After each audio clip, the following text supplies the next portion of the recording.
Sorry, couldn't hear my joke. So welcome to the Growth Fund for March 17th, 2025. Roll call, please. Berg. Here. Crary. Here. Friedhoffs. Here. Holth. I see him on the phone. Ozowski. Here. Whitney. Here. And Wolf. Here. All present. We have a quorum. Thank you very much. All right. Agenda item number 2, approval of the minutes for November 12th, 2024. Any comments? I move approval. I'll second. All right. Motion to approve. All those in favor, say aye.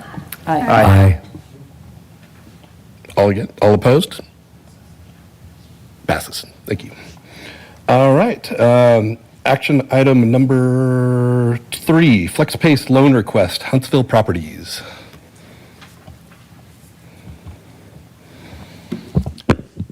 Thank you, Chairman Friedhoffs, members of the Growth Fund Committee, Kevin Hatcher, Business Development Manager of the Grand Forks Region EDC, speaking on behalf of this 106,184 FlexPace request here for Huntsville property on behalf of YMI Industries.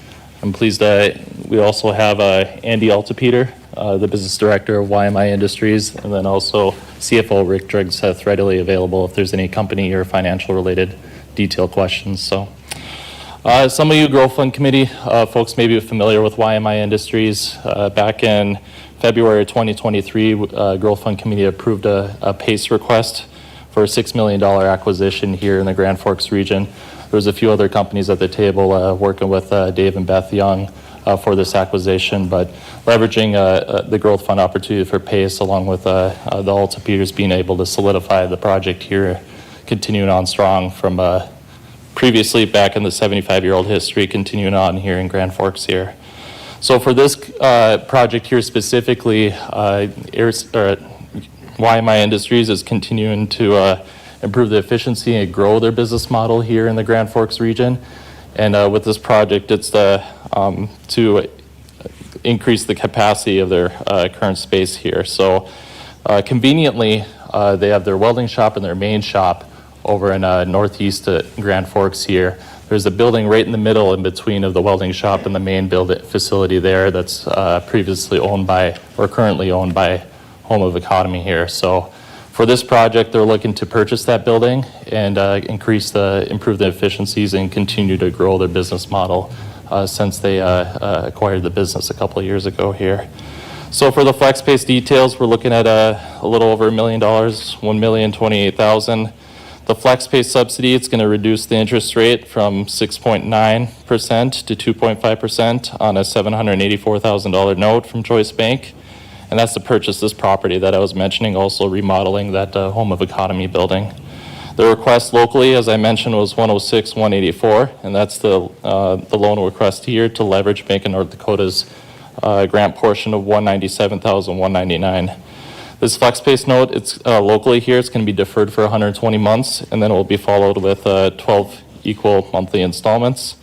And the security behind this, it's through corporate guarantee from YMI Industries LLC, personal guarantee from the owner, Daniel Altepeter, and then a subordinate mortgage on the property. And we're looking at that loan to value as demonstrated in the staff report of 90.84%. So what I'm asking in front of the Growth Fund Committee is that request of that 106,184.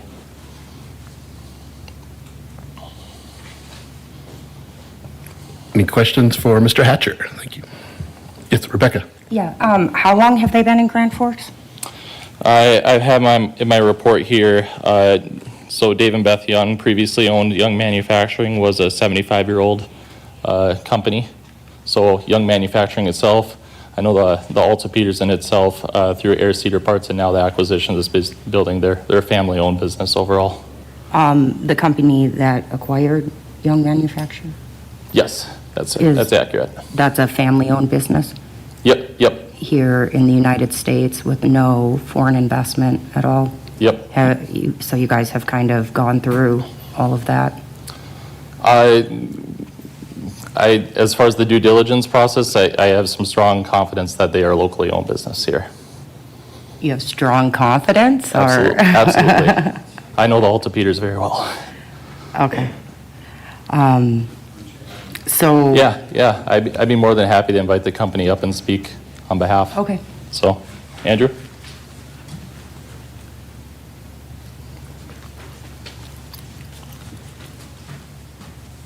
Hi. Me and my brother are owners.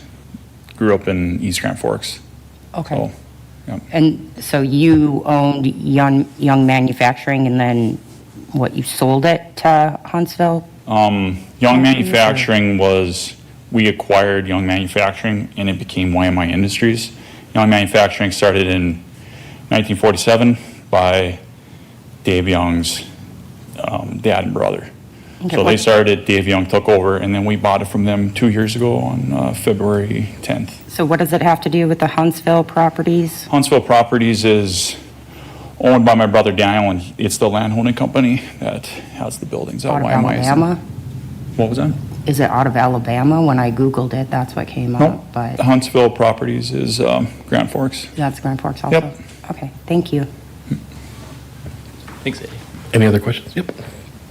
Just thank you for your ongoing investment. It's fun to see you back here again, Mr. Altepeter. And I think done a nice job with working with the bank and structuring it with the guarantees. And so glad that you found another investment in the region. This looks good to me. Just more of a comment than anything. Thanks. Any final questions? Move approval. I'll second. All right.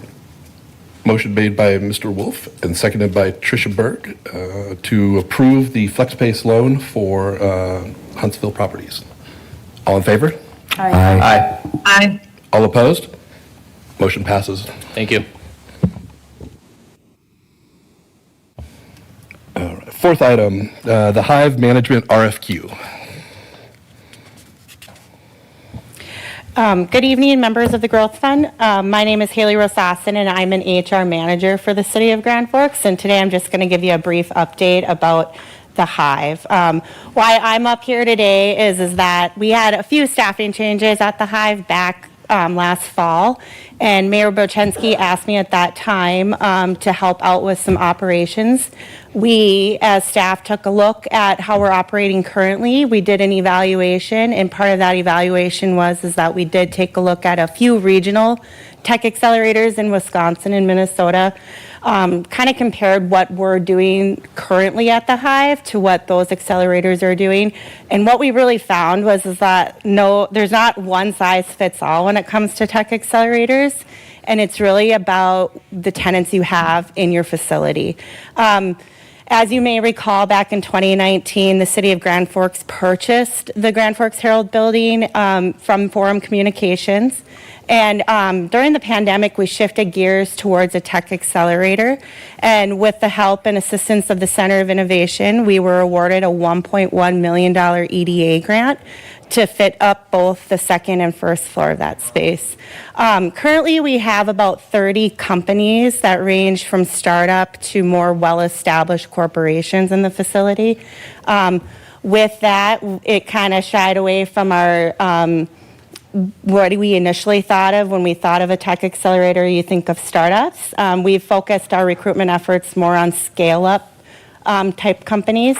Therefore, we've also shifted our programming from more of the traditional tech accelerator programming when you think of pitch decks, financing, and then also business planning, to more of networking events.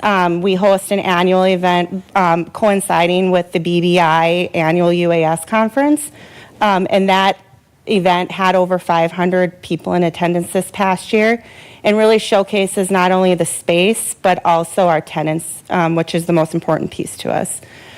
We also host a webinar with the Northern Plains UAS test site, and we also have a relationship we formed with the Fargo Patent Business Law Office, where tenants can visit with and do kind of office hours with that law office.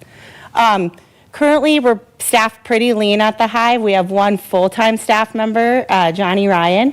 We also have a part-time administrative assistant intern, and she helps out with operational items as well.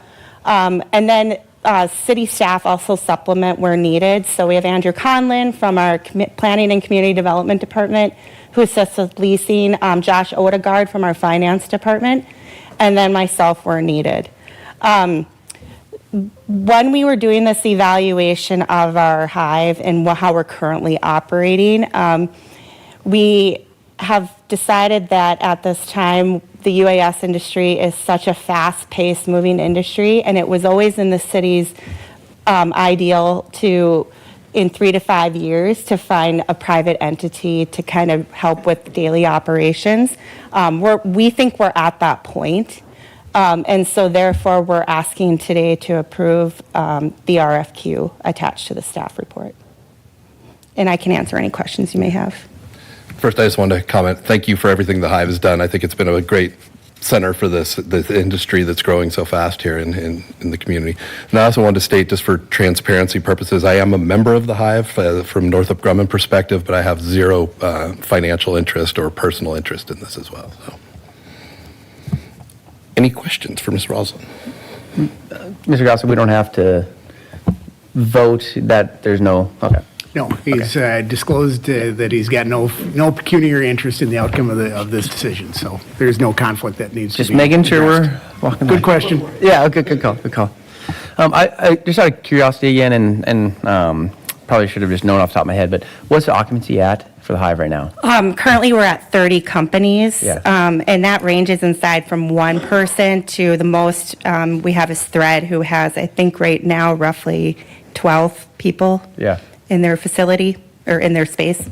Would the, and I looked through the RFQ a little bit, obviously just by definition RFQ, just, introductory, kind of trying to see the qualifications people have, but is the long-term goal then to try to turn it more into, I agree with the line of thinking it's more of a scale up. So does that mean tenancy is typically going to be longer then versus like your typical startup where I think the original intentionality was, get them in, turn them, get them out on their own? Is it now more focused to trying to recruit companies that are going to be there for 5-10 years and then get their own location, or kind of what's?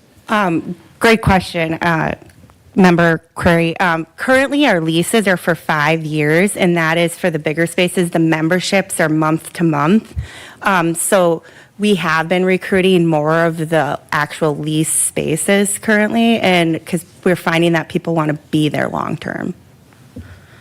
I could just add just one small bit of context to that as well. So she had mentioned the EDA grant as well. Yep. There's different portions of the building that the EDA fit up portions are focused more on the short term lease up membership agreement, office memberships, that sort of thing. So we are, by terms of the EDA grant, more short term on those. We also fit up a part of the second floor, I guess, with our own funds, where we're not subject to those restrictions, which has given us a nice flexibility there to accommodate both of what you had alluded to there. And so with that, to the follow-up question to that, what's that duration for the EDA grant before it becomes free and clear to use how we want? Like, how long a duration does it have to be restrictive to that? There's a 15-year mortgage on the property to ensure that we comply with the terms of the grant.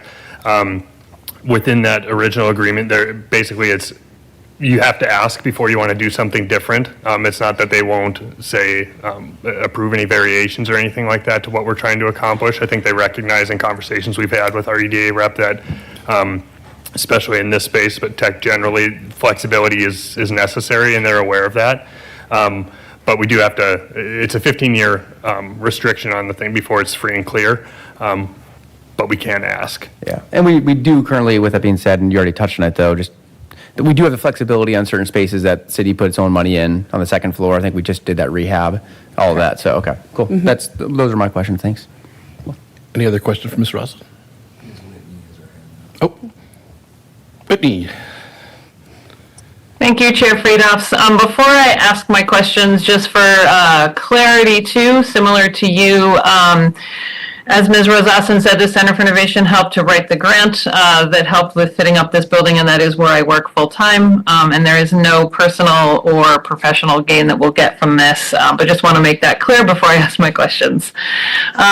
So Ms. Rosassen, thank you. And similar to Mr. Friedhoffs, it's great that we have the Hive as part of our ecosystem, especially to build the industry sector around UAS and aerospace in Grand Forks, and it's exciting. When looking at the RFQ, two questions come to mind as we think about that. One being, I noticed there was some criteria around what the city would put in for whoever would bid on this space around operating costs.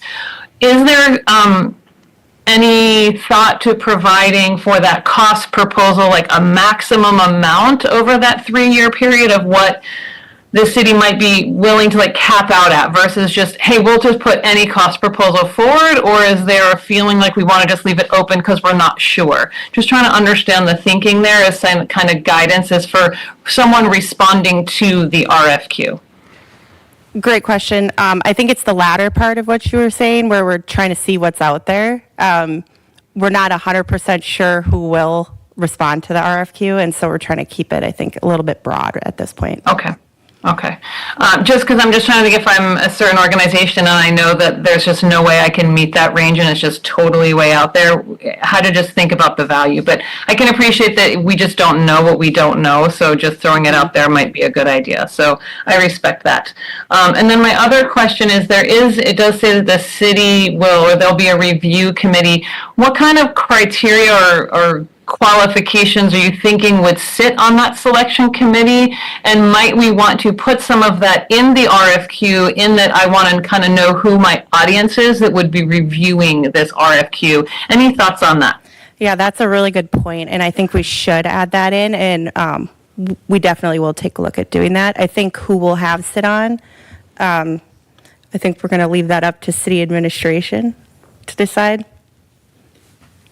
I think we're open for suggestions. You are the committee, so whatever suggestions you may have this evening or follow up with Haley, we'll certainly add that in as a part of the final draft that we bring to the JDA, I think a week from today.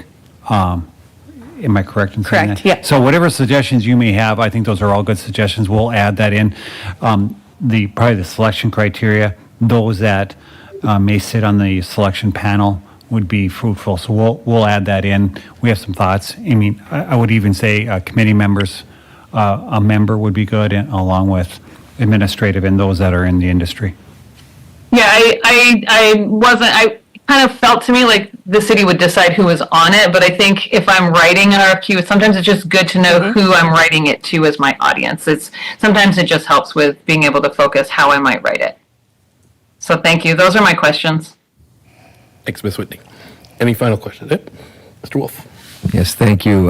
So with this, I mean, I look at this as, obviously it's been a great start with the Hive. Glad we have it here. This is going to hopefully try to take it to another level. We've got a staffing model that's worked thus far with a full-time employee, and we've got some part-time and then some city staff. If we find what we like here, how does that affect the staffing model moving forward? That's a great question. I think it's all negotiable at this time, but we would anticipate that the staffing would go with the management company, or they would be the ones in charge of staffing. So yet to be determined on Yeah. that, but okay, fair. Thank you. Any final questions? All right. I'd like to make a motion to approve the RFQ for Hive management. Who did So the moved. first? Oh, who did the first? I missed it. You did the first thing. Mrs. Zowski. All right. First And by second. Mrs. Zowski and a second by Tricia. Was that you? Yep. Okay. All right. All in favor? Aye. Aye. All opposed? That motion passes. Thank you. All right, looks like we have time here for 5 information past due loan updates. This will be quick. We just have 3 loans that are currently past due: Chino Latino, Integrity Fundraisers, and Dogma Hall. We have been in contact with all 3 businesses, and we're working with them on making those payments. So I can answer any questions if you have any. The Chino Latino one, didn't they say they were going to pay last time too? Or I know they were behind.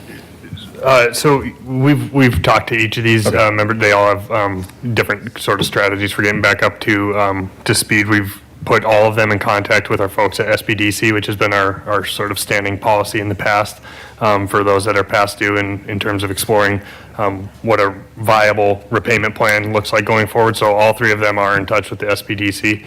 To our knowledge, we followed up with them on that. And we hope by our next meeting to have more concrete details on each of those for you. I have a comment. Okay, Rebecca? That's all right. I remember voting on Chino Latino, actually, and I remember in the staff report that it said that they did not qualify for the loan. So I guess, lesson learned, we shouldn't be giving loans out to people that don't qualify for it. I vividly remember that. So I think we should be really careful about some of those things. I think that one, Chino Latino, and I believe there was one other company at that time that was at the very, very tail end of our Startup Grand Forks program. We were phasing it out. We were working towards phasing it out. These Chino Latino and I can't remember the other company were kind of in the hopper at the time that we had made that shift to phase out the program. So this body had and the JDA had approved moving forward with those two projects as the last two under the previous program before phasing it out. So I think that's probably where they didn't qualify for the program. We were phasing out that program.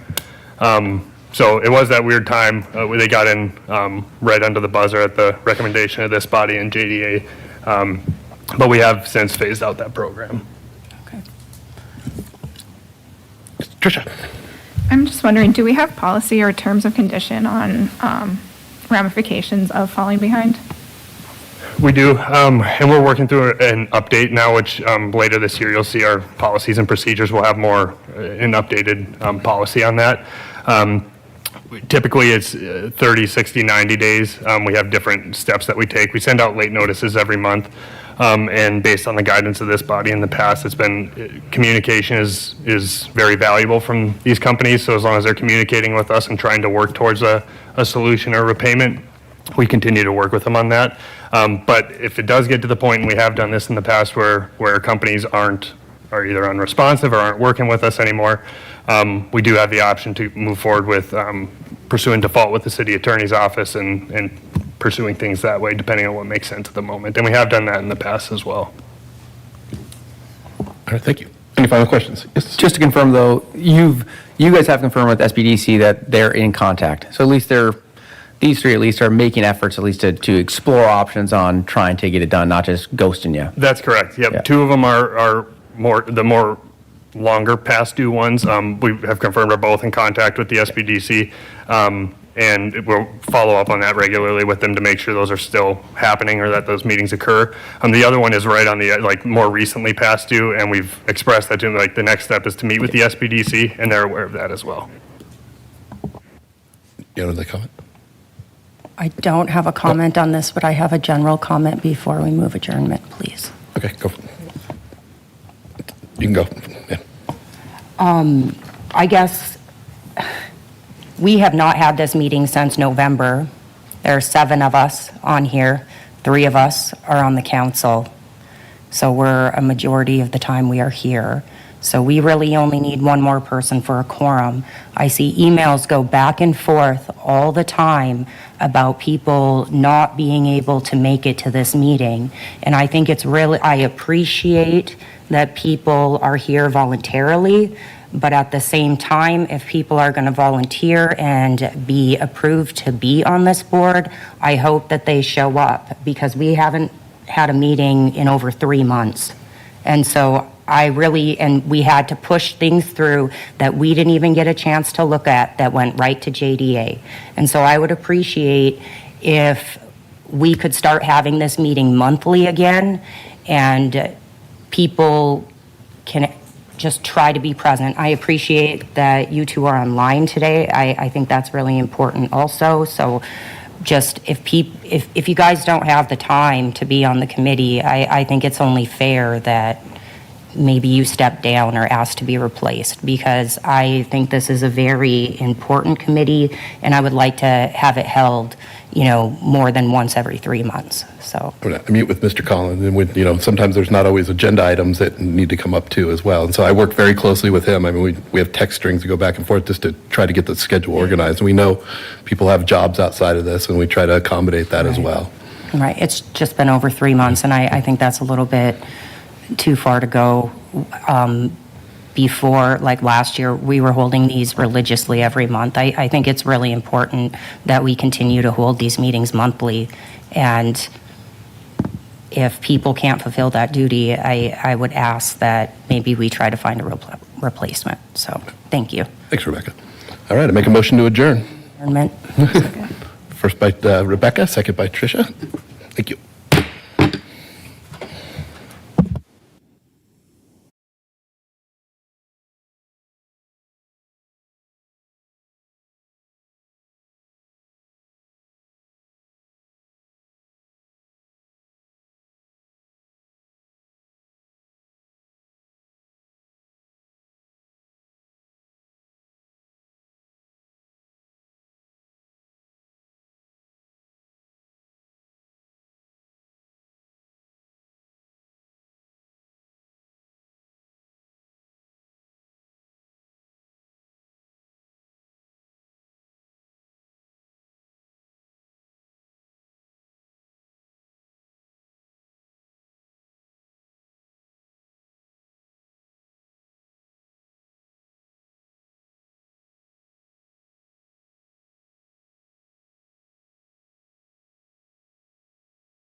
Good evening. Welcome to beautiful downtown Grand Forks. It's Monday, March 17th at about 5:30 p.m. This is the time and place for the Grand Forks City Council meeting. Mayor couldn't be here tonight. He might join online. President Sandy is online, so you're all stuck with me for the evening. We'll move on to item number 1.1. Okay, Weigel. Here. Solsky. Here. Berg. Here. Lenski. Here. Friedolfs. Here. Sandy. Here. And Bean. Here. We have a quorum. Thank you. Item number 1.2. Pledge of allegiance.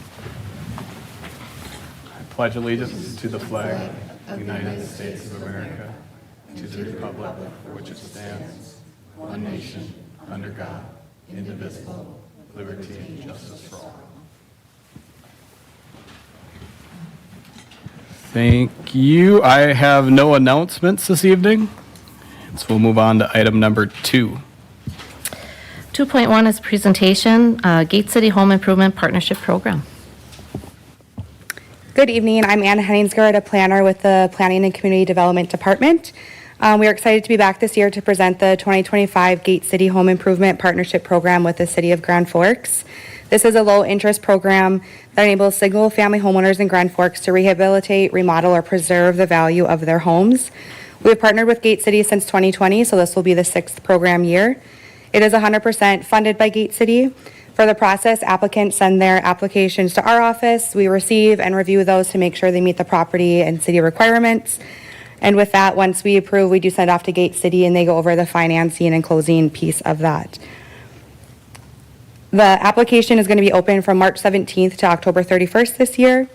And it is open for single-family homes that have an assessed value of $350,000 or less. There is a few other requirements as well with that.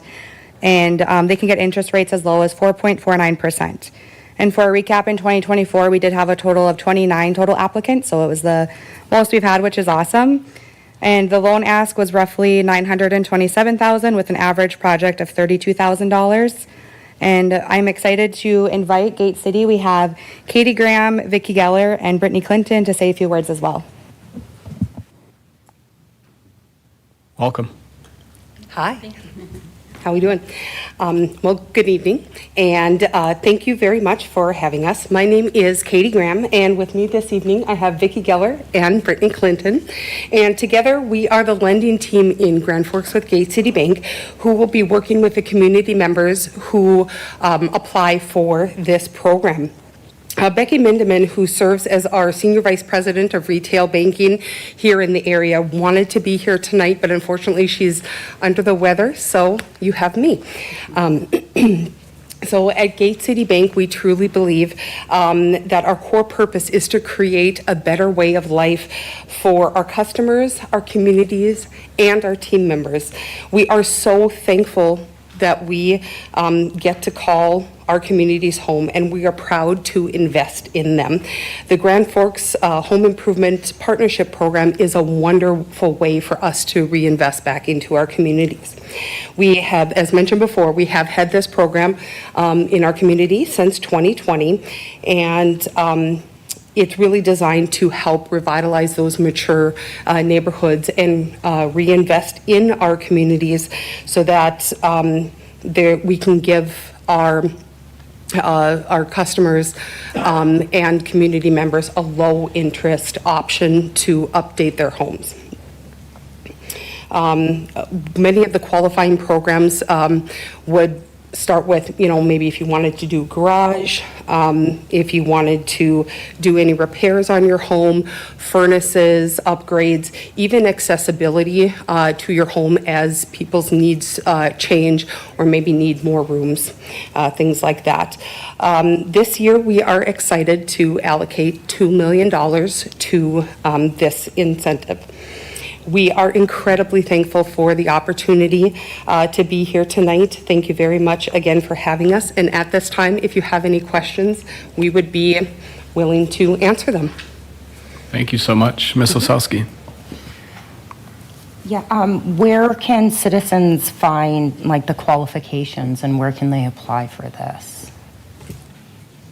We do have the application on the city website. Under community development, there is a Gate City Home Improvement Partnership tab. They can also contact me in the Planning and Community Development Office, and I can go over that as well. Great. How much does the city contribute to this program? Do we contribute financially or? We do not. Okay, so we just more help write the regulations to get this loan, and then Gate City is kind enough to offer people lower interest rates? Oh, Yes. that's excellent. Thank you. Thank you, Ms. Osowski. Further comments or questions? I'd just say thank you. I know it's been a successful program for the last couple of years, and glad to see it continue and give people an opportunity to spruce up their houses a little bit or complete some projects they may have not gotten done before. So thank you so much. Thank you. Thank you. Moving on to 2.2, legislative update. Mr. Bernstrom.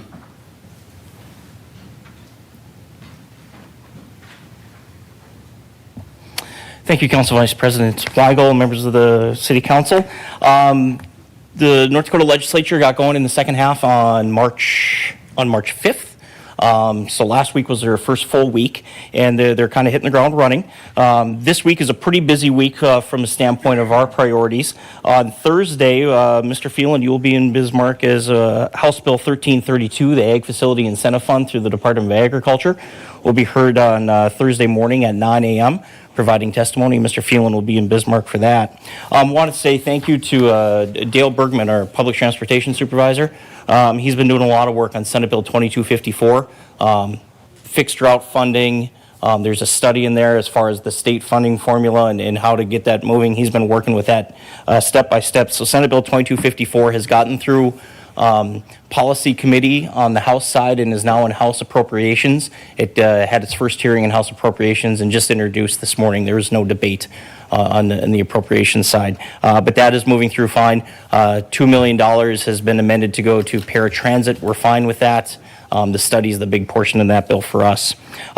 Property tax reform, House Bill 1176. There's actually three of them, 1168 and 1575. But 1176 is the governor's plan. Every legislator that I've spoken to since beginning of the session has said that's the bill, that's going to be the mechanism. 1176 was in the Senate Finance and Tax Committee this morning. It was a 2-hour hearing, lots of testimony. That committee passed it out with a 6-0 for a do pass vote. It'll now go to Senate Appropriations. That bill is pretty much as it was originally introduced. Some minor tweaks here and there. Has a primary residence tax credit, has homestead tax credit, has the whole plan on the state level using legacy fund earnings to fund the primary resident tax credit in the future, and it still has the 3% cap. That was majority of the discussion today in the testimony of whether it's a 3% or if it needs to be a CPI +2 with a cap at 6 and a bottom at 2. All those discussions are going on at the Senate Finance and Tax. I thought it was interesting as the committee chair did say, we can have that discussion in appropriations, but they've got to get that bill to appropriations. It's a big one, and I believe everything has to be out of appropriations in the next 10 days or so. So they're on a crunch. But that was majority of the debate this morning. Last week, House Bill 1020 is our water resources budget, has money for Red River Valley Water Supply and municipal water grants in that bill. So far, that is all intact. Municipal water supply is $25 million.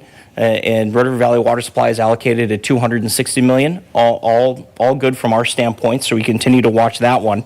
And then finally, at the end of this week, is House Bill 1419.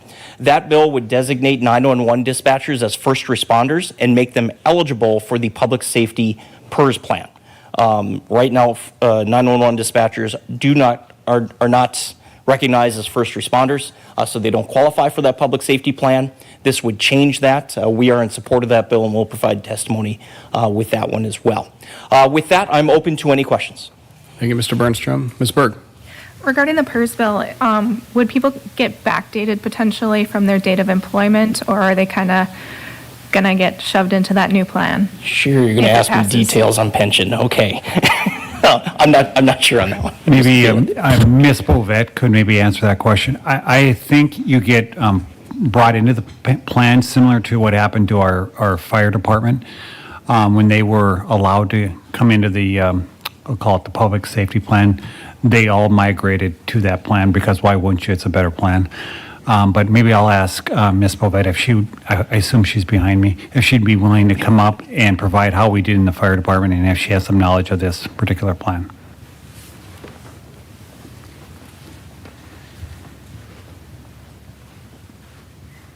Thank you. Members of the council, at this point, I don't know what the transition plan would be if this plan was open to PSAP individuals as first responders. I do know when we did add our police and fire department to the police and fire plan through NDPERS, it was an election-based, and we did have to come through city council to get that plan added to the city of Grand Forks. And so if the dispatchers were added as a public safety, we'd have to see if they were automatically switched into the public safety plan or if that would have to also be sent before council. So at this time, I don't know the answer to that. Thank you, Ms. Bavette. Thank you, Ms. Berg. Just a quick follow-up to that. I've read through the bill, and it's pretty much setting the definitions. It doesn't necessarily go through the plan of how to transition, just making them eligible. Thank you, Mr. Burnstrom. Further comments? And I do have one more thing. We had a very successful Grand Forks Day a couple weeks ago. Representatives from the city were there, representatives from business owners, UND, school district, it's over 70 were there representing the city of Grand Forks. And you're about to hear from our engineering staff a very successful meeting with the governor's office and Department of DOT as well. So that's your next item, and I'll let them cover that. Thank you, Mr. Burnstrom. Thank you.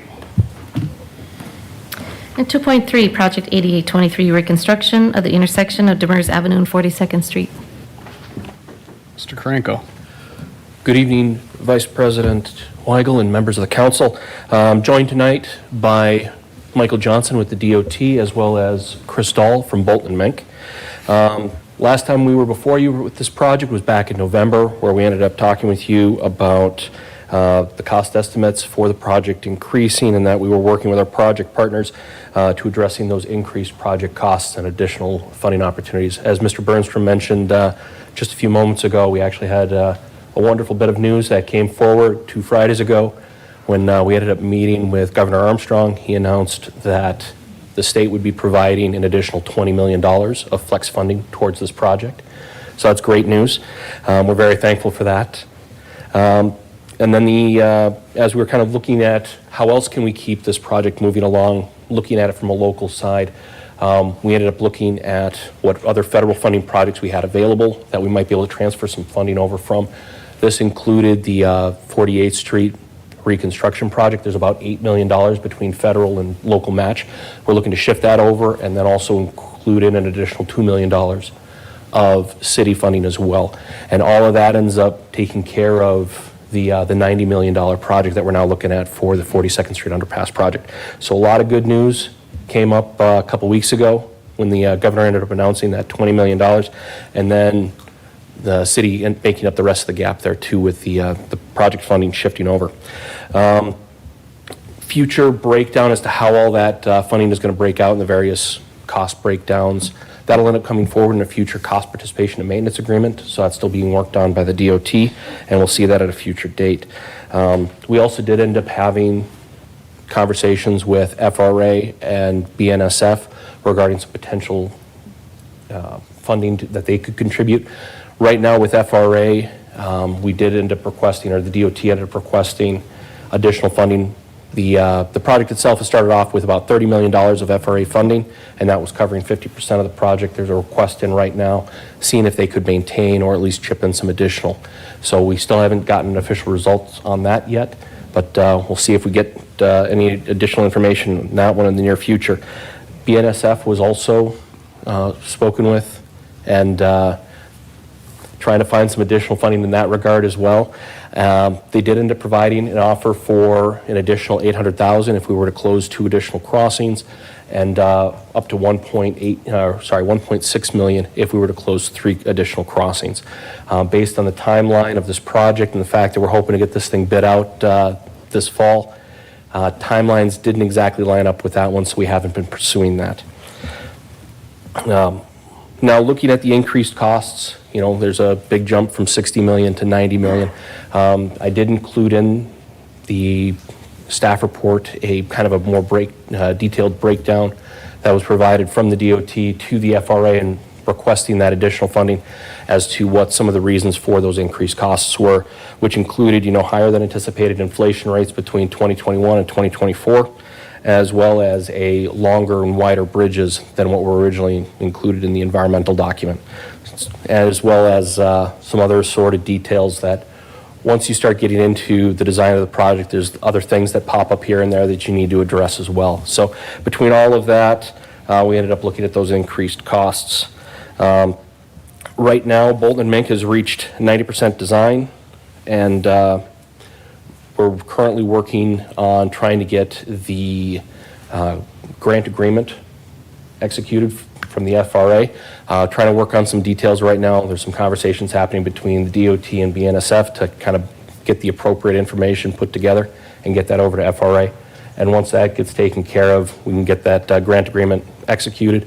At that point in time, we can start moving into right-of-way acquisitions, talking dollars with the adjacent property owners and getting that moving through.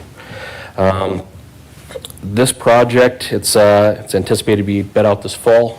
City Council is going to end up seeing this a couple more times in the near future. One is going to be for the cost participation and maintenance agreement. One's going to be for approval of plans, and then third one will hopefully be concurrence of awarding the bid, and hopefully that'll all happen this fall or early winter. Construction starting next year, and then we're looking at 2 years of construction. Might bleed a little bit into 2028 with some smaller final stuff. And with that, stand for any questions. I've got Michael Johnson from the DOT as well as Chris Dahl from Bolton and Mink. Thank you, Mr. Kranko. Ms. Osowski, question, comment? Yeah, did they ever choose which design they were going to go with? I think we were presented like 5. Did it get down? So, probably over a year ago. Okay. City Council ended up as, well, actually, no, this is probably significantly further back than that. Right, that's kind of why I'm asking. Yeah, I want to say, it was back in September of '23. Okay. City Council ended up selecting the jug handle alternative as well as the sunken intersection alternative, and that was forwarded off to the DOT. When they ended up approving it, they ended up selecting the jug handle alternative. Okay. And that's been what's been proceeded forward with since. Okay, thank you. Thank you, Ms. Osowski. Further comments or questions? I would just say thank you to Governor Armstrong and North Dakota Department of Transportation for their partnership on this project, and I think it's been something that's a long time coming. I think it's going to greatly benefit our community, so thank you. All right, we'll move on to item 3.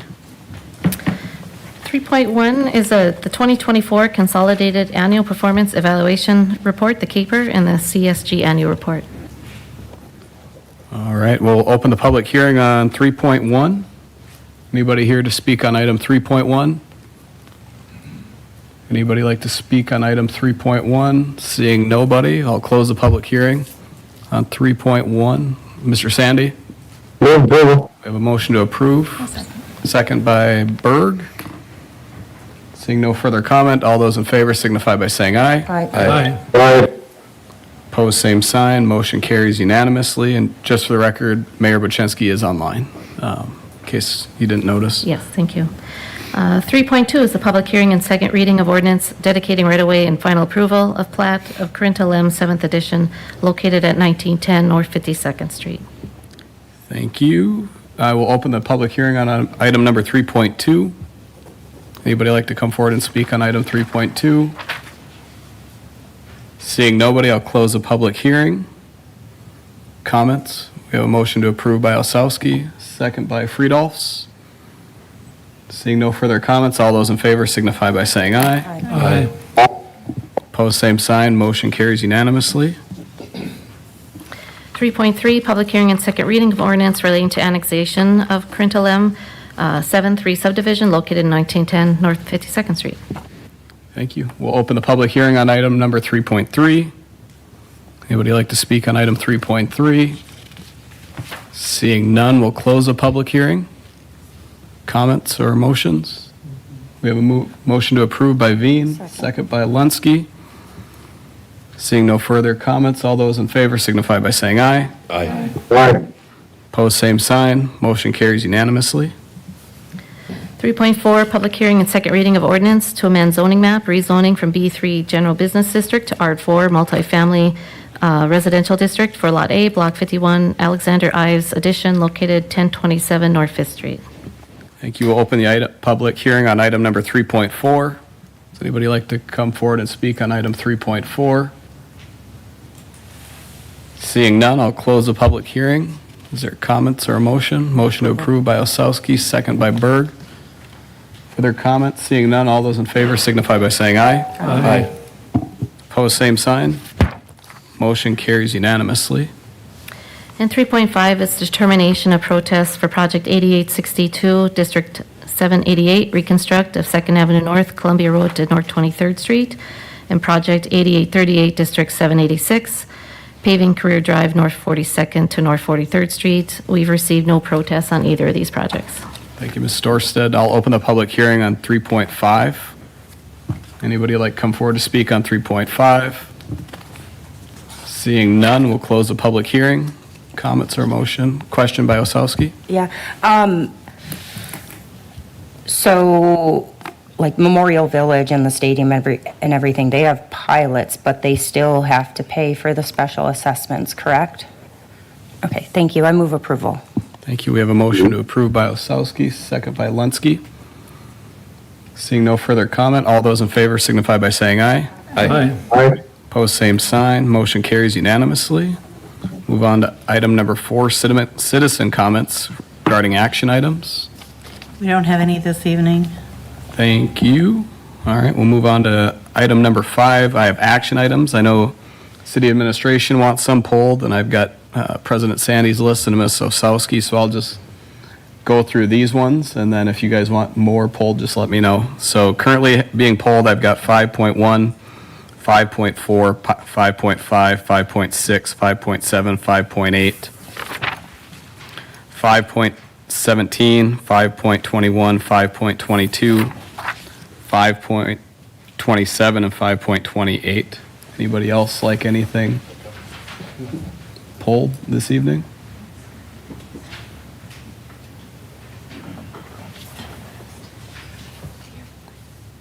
Seeing none, do we have a motion to approve 5.2, 5.3,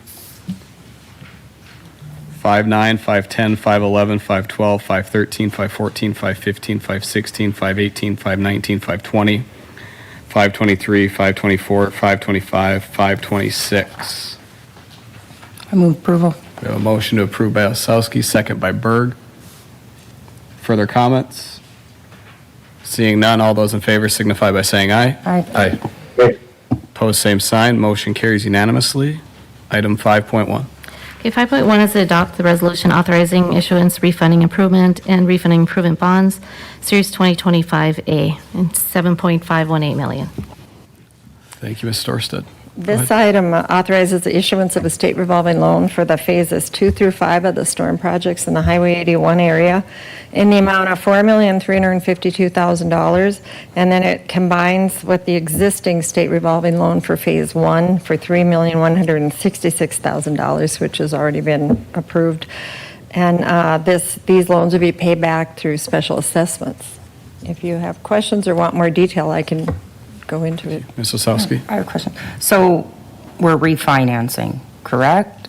Yeah, typically when we increase the state revolving loan, like the water treatment plant, the state lets us just increase the original loan. But because this is special assessment paid loan, they're having us refinance the first part of the phase 1 of the loan and lump it into this new loan with the additional. Okay. There's a lot of pages in this agenda item, but I didn't see a map. And so I guess one of the questions I have is this the pond that we are putting on the land that we purchased from Fufang? Well, it's the pond and the outfall, and I know 50% of those special assessments are going to be on the benefiting property and 50% picked up by the city, but I should probably defer to engineering for which Right. land it's on. Mr. Field? Councilmember Osowski, this is the, it sounds like this is the, we'll call it the Fufang Okay. stormwater pond that serves both that industrial property along with the adjacent commercial area. Okay.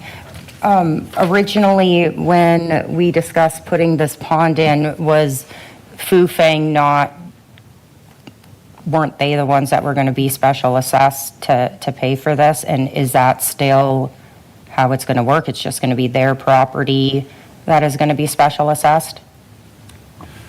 Councilmember Osowski, the adjacent property owners, I think as part of what the city council agreed to, I think got a 50% assessment, and then the Fufang property, there in the Greenfield industrial property got 100% assessment, as I recall. So I'd ask Maureen Storsett to confirm that. I would confirm that. That's correct. And the special assessment ties to the property. So who owns the property gets the special assessment. Okay. I thought we were not special assessing the people out on the 81 corridor.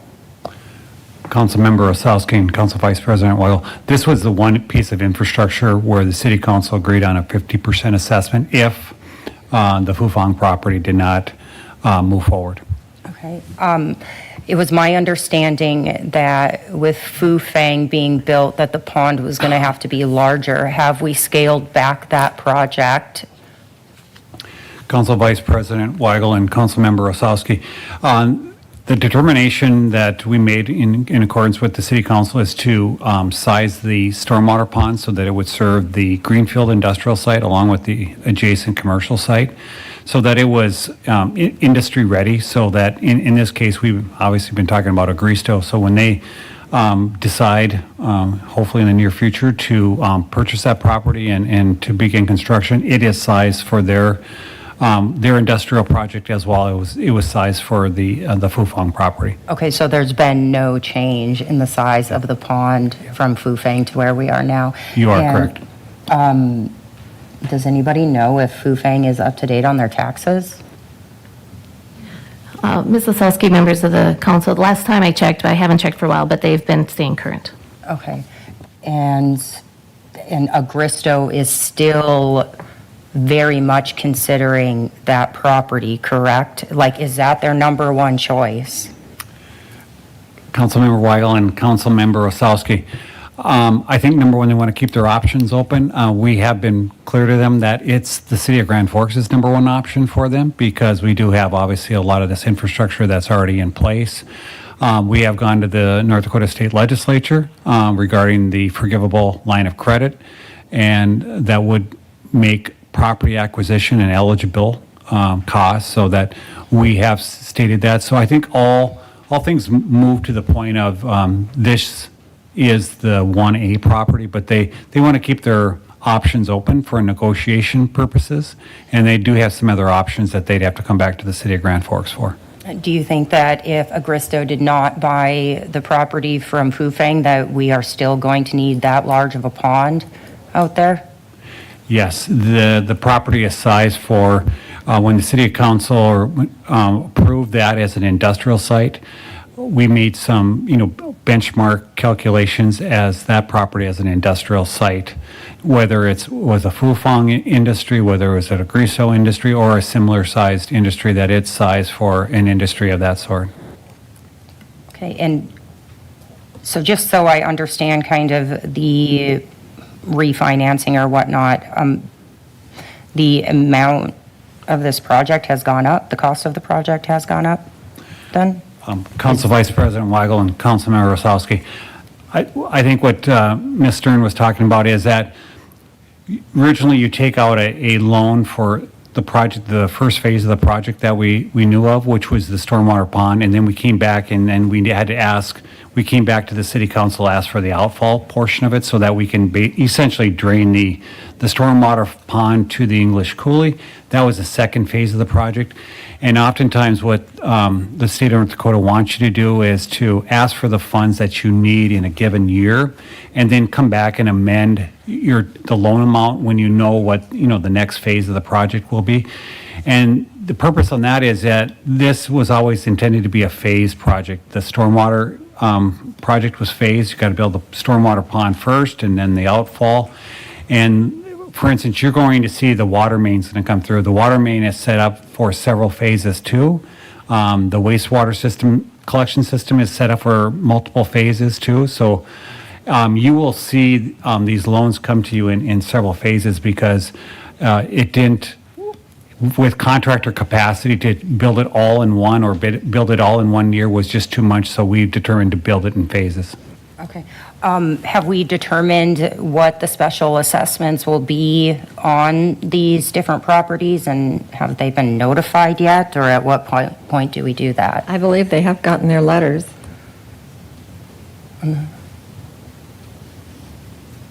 Yes, I believe they have. We could follow up with more detail if you want to know where we're at with the I process. would greatly So unless appreciate to engineering know. is ready to comment tonight, but.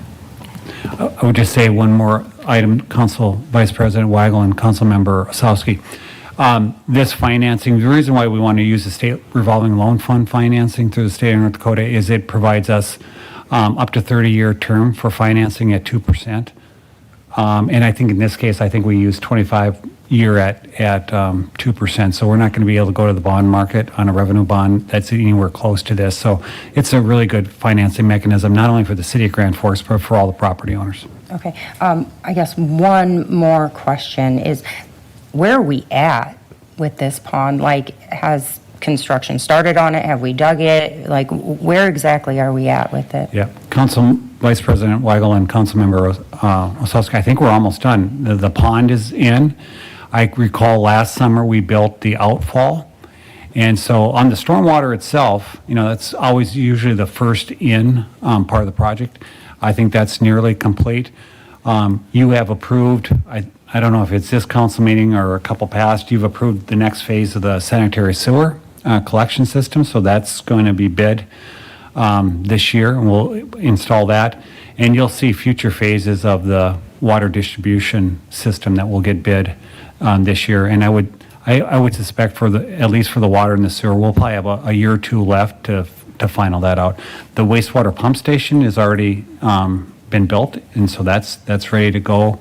So that's the one thing that's complete, and the stormwater pond system is complete also. There'll be various collection systems so that what happens as, say for instance, if Agristo comes in, they're going to have to connect to that pond. So they'll have their own collection system to make sure that they can drain their sites to this pond, but that'll be onto the property itself.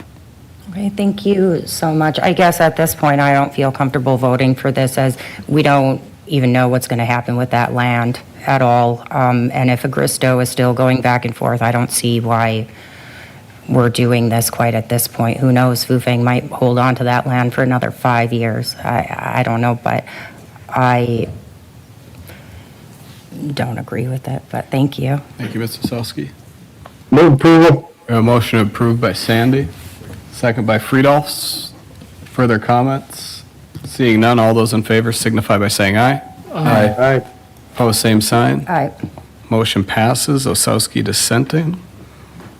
Thank you. Item 5.4. Okay, 5.4, introduce ordinance to amend the text of the Land Development Code, Chapter 18, 0101, relating to membership of Planning and Zoning Commission.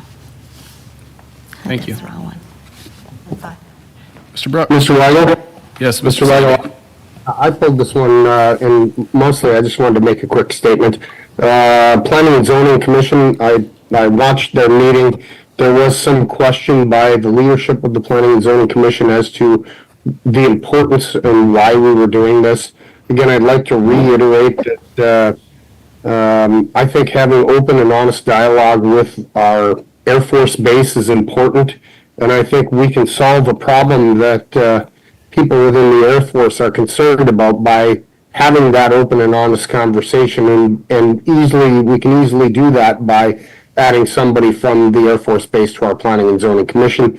The County Commission also made that motion, and they're having those discussions as well. So I believe that the base commander or the wing commander, you name the person, or his or her designee, will ultimately end up on the county's Planning and Zoning Commission as well.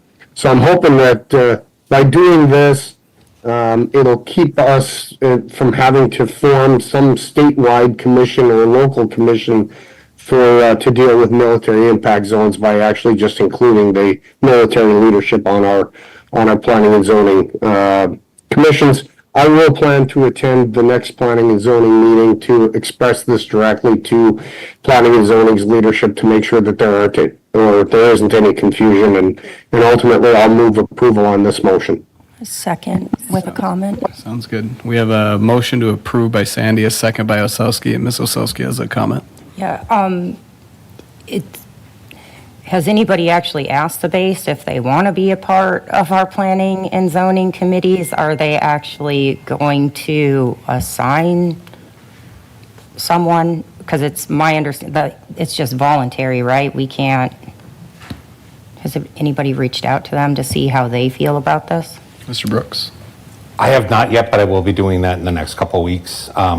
There may have been discussions with them already, I just, not myself. Okay, I mean, I really like this item, and I seconded it, but I just really hope that they actually participate would be my thing, so thank you. Thank you, Ms. Osowski. We have a motion and a second. Further comments? Seeing none, all those in favor signify by saying aye. Aye. Aye. Opposed, same sign. Motion carries unanimously. 5.5, amend City Code Section 21-0205, creating Class 8.4 Albrecht Field alcoholic beverage license. Ms. Lundmark. Vice President Weigel, members of the City Council, similar to what we have for Craft Field, we've received a request from Albrecht Field for a alcoholic beverage license. What's proposed is to mirror the Craft Field license with the addition of canned or non-breakable bottled wine as well. There is a college-level women's softball team that is planning to locate a team in that field that will play during the summer, and then this service would also be, this concessionaire will provide all of the food service and any alcohol service, should you approve it, for that field. And this license can only be held by the concessionaire that is contracted by UND. Thank you, Ms. Lundmark. Move approval. We have a motion to approve by Osowski. Second by Lusky. And Mr. Lusky has a question first, and I'll get to you, Mr. Sandy. Thank you. How many liquor licenses does the city have available? How many options are there? I'll have to count them up for you here kind of quickly. Because we have some classes that we skip, or some numbers we skip. So 17, 18, 19, 20, 21, 21 total class types of licenses available. 21 different liquor licenses. Yeah. Well, and some are very specialized. For instance, we have a distillery. We have a brewery. They can only be held by, they're very limited in what they do and how they operate. Much like this Craft Field, or the Craft Field license and this proposed license, it's only for this place, and that's so that we have special rules just to govern how it operates on that particular location. And so the only difference between this and Craft Field is canned wine? All right, canned or non-breakable containers of wine. Otherwise, Craft Field license right now currently only has beer. The concessionaire that UND has selected for this license and to serve Albrecht Field operates in 2 other cities, Minot and Bismarck in North Dakota. And in those locations, they have beer, wine, and canned cocktails available. We're proposing beer and wine. Thank you. Thank you, Ms. Linsky. Mr. Sandy. Yeah, Ms. Lundmark, a quick point of clarification based upon the staff report, and I'm sorry, I was going to email this to you earlier today, but I ran out of time. The staff report specifically says the Grand Forks Softball LLC has been awarded the contract to serve as the concessionaire. And then later in the same paragraph, it says the organization holds alcoholic licenses in other North Dakota communities. I find it hard to believe that Grand Forks Softball LLC also holds liquor licenses in other communities. Is this just a second LLC of the same organization? Or did Grand Forks LLC decide to operate in Bismarck before Grand Forks? Vice President Weigel and Councilmember Sandy, it is the same organization. They have a separate LLC for each community. So that's just something that I misstated in the staff report. But yeah, same group operating. No problem, just wanted point of clarification. Thank you very much. I'll move approval. We have a motion to approve by Sandy, second by Lunsky. Oh, my apologies, Mr. Sandy. Sorry about that. We have a motion and a second. Further comments? Seeing none, all those in favor signify by saying aye. Aye. Aye. Opposed, same sign. Motion carries unanimously. 5.6 is to amend the city code, section 21-0907, relating to towing requirements, the fees. Vice President Weigel, members of the City Council. This was, City of Grand Forks back in 2011 put some regulations in place to address issues we were seeing in the community with towing from private lots when people park where they shouldn't. And we put a number of different structures in place to requirements for licensing and operations of those companies that perform that service for the private property owners. We have not adjusted the maximum rates that they're allowed to charge since 2011 when this was put in place. And we received a request from one of the companies that holds this license just with a concern that they don't cover their costs. And so requesting an adjustment of the fees. They suggested some rates that would put them close to market rate of what is typical for this type of service in the state, and bringing forward that request to you all for consideration. President Sandy. Thank you, Mr. Weigel. Ms. Lumber, it would be great if we could have an explanation of how does the money work and how did these organizations are hired by, for example, a downtown business to patrol their parking lot. And so doesn't the downtown business pay them to do that work? The downtown business has a contract with a towing company to service their lot.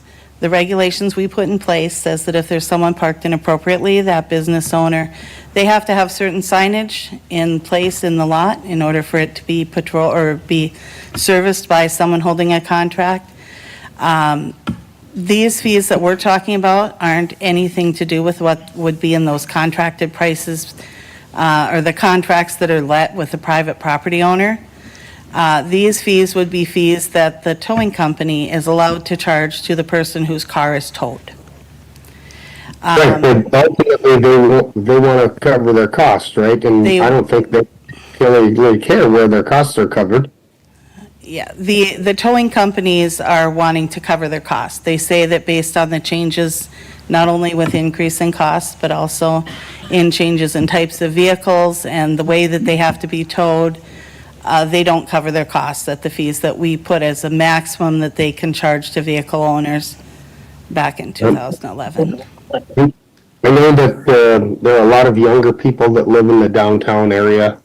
And I know that for some people, increasing the cost from overnight storage, doubling the cost for overnight storage might mean they aren't actually able to get their car back. And so I'm okay with doing things that are fair. I think if we're going to raise the fees, we should step it up gently this year. And if the feedback is we need to do something next year, we should gently do it again next year. We shouldn't wait every 10, 12 years to do something. So I'm okay with changing the fees, but I think that I'm not prepared to agree to the doubling plus of what they're asking for or what's been proposed tonight. I'd like to actually take some time to speak to some of the business owners downtown and, actually try to put a plan in place rather than being reactionary to one towing company that asked us to change the fees. Vice Thank you. President Weigel and Mr. President Sandy, this is coming forward again. This really only affects what the towing company can charge those vehicle owners. So I don't know that the downtown lot owners really don't have a concern. They don't get any money off of this. They don't profit in any way. It's purely a transaction between the towing company and the vehicle that was towed. I understand the concern. I think that's why we set these really low back in 2011. And I'm by no means advocating for these exact rates. That's why we brought it forward without a specific rate, to see what the council's feeling is. We are the only city in North Dakota, major city, that regulates the maximum amount that's allowed to be charged. We reached out to Fargo, Bismarck, and Minot, and Mandan, and none of them have a maximum amount. They just let the free market control the pricing. So again, up to looking for guidance from all of you, what you're comfortable with in this case. I'm sorry, one last thought. Back in 2011, when this came forward, I was actually on the council and it was part of this discussion. And we had predatory towing companies, which is why we decided that we had to implement this process. And so the concerns that I had and that everyone on the council had back then are the same concerns that I have today. Our population in Grand Forks is much different than Fargo and Minot and Bismarck and Dickinson. We have a much heavier population of younger people who do dumb things when they're parking their cars. And I just want to make sure that we're taking some, I'm not saying no, I'm just saying that I'd like a little more time to think about it. But if everyone else on the council wants to move this forward, that's perfectly fine. Thank you, President Sandy. Ms. Osowski. I learned a lot from Mr. Sandy there, I guess. Right now, I'm wondering why we even have this, if we're the only city in North Dakota that has it. I would not be opposed to just scrapping the whole thing, I guess. But a question that I have is, this pertains to like residential areas also, correct? Or Vice President Weigel, Councilperson Osowski, this only pertains to lots that are signed appropriately for, that say if you park here and you don't belong here, you will be towed. So if And someone parked at my house, then it would not pertain to on-street parking. This pertains to just private property lots where someone is parking and they don't belong there. One example would be the lot behind Joe Black's over here. That's a private parking lot. Those spaces belong to tenants that live up above and those business owners. So if someone parks in someone's parking space that's designated for them, then the apartment manager can call and ask for that to be towed. Back in 2011, as President Sandy said, there were quite a few operating in the city, and it was market rate. We didn't regulate it at all. There were some that were definitely taking advantage of young people, old people that made a mistake and parked where they shouldn't have, maybe more than once. And that's a problem that's been unique to Grand Forks. Other cities don't seem to have that issue. Since 2011, we now only have 2 companies that hold a license to provide this service for private property owners. And there is an option. We could keep all of the other regulations in place and just remove the fee cap and let the market go.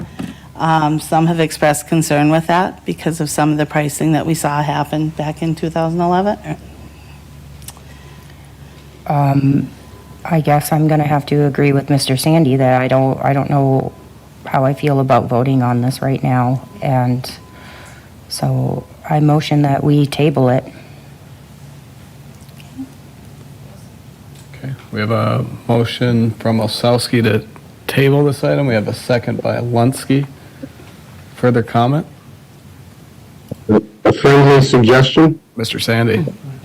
Could we postpone for like 2 months? Yep.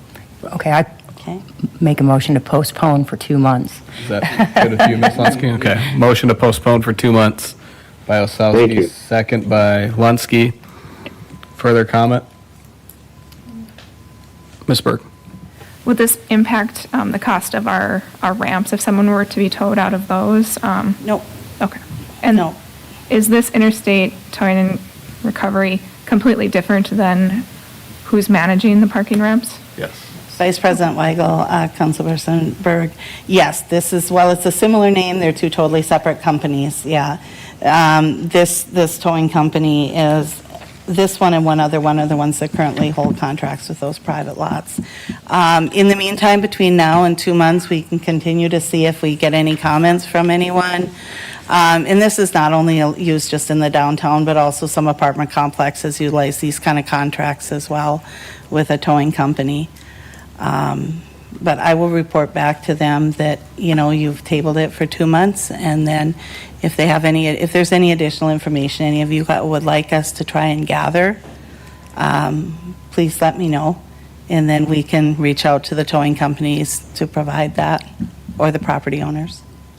Okay. Thank you, Ms. Lundmark. We have a motion and a second on the floor. All those in favor of the motion signify by saying aye. Aye. Opposed, same sign. Motion carries unanimously. Thank you, Ms. Lundmark. 5.7 is a bid award for Project 8921, District 612, Highway 81 and associated area, sanitary sewer Phase 3. Mr. Kranko. Good evening, Vice President Weigel and members of the council. We had a bid opening here on March 6th. We received a total of 2 bids. One of them could not be opened because on the outer envelope or in the initial opening, they did not have their contractor's license. So we only had one responsive bidder on this project, and that was from Molstead Excavating in the amount of $2,597,538.75. This is approximately 30% over the engineer's estimate. In looking at the engineer's estimate, the big item that popped out was the casing pipe on this one, and that's essentially just an extra pipe that goes underneath the road that the main sanitary line sits in. That was approximately $400,000 out of that $600,000 increase. Looking at this, staff and the consulting engineer ended up taking a look at it. Probably not going to have a whole lot of added benefit to rebid this, so staff is recommending awarding the contract to Molstead Excavating. Thank you, Mr. Kranko. Mr. Friedel.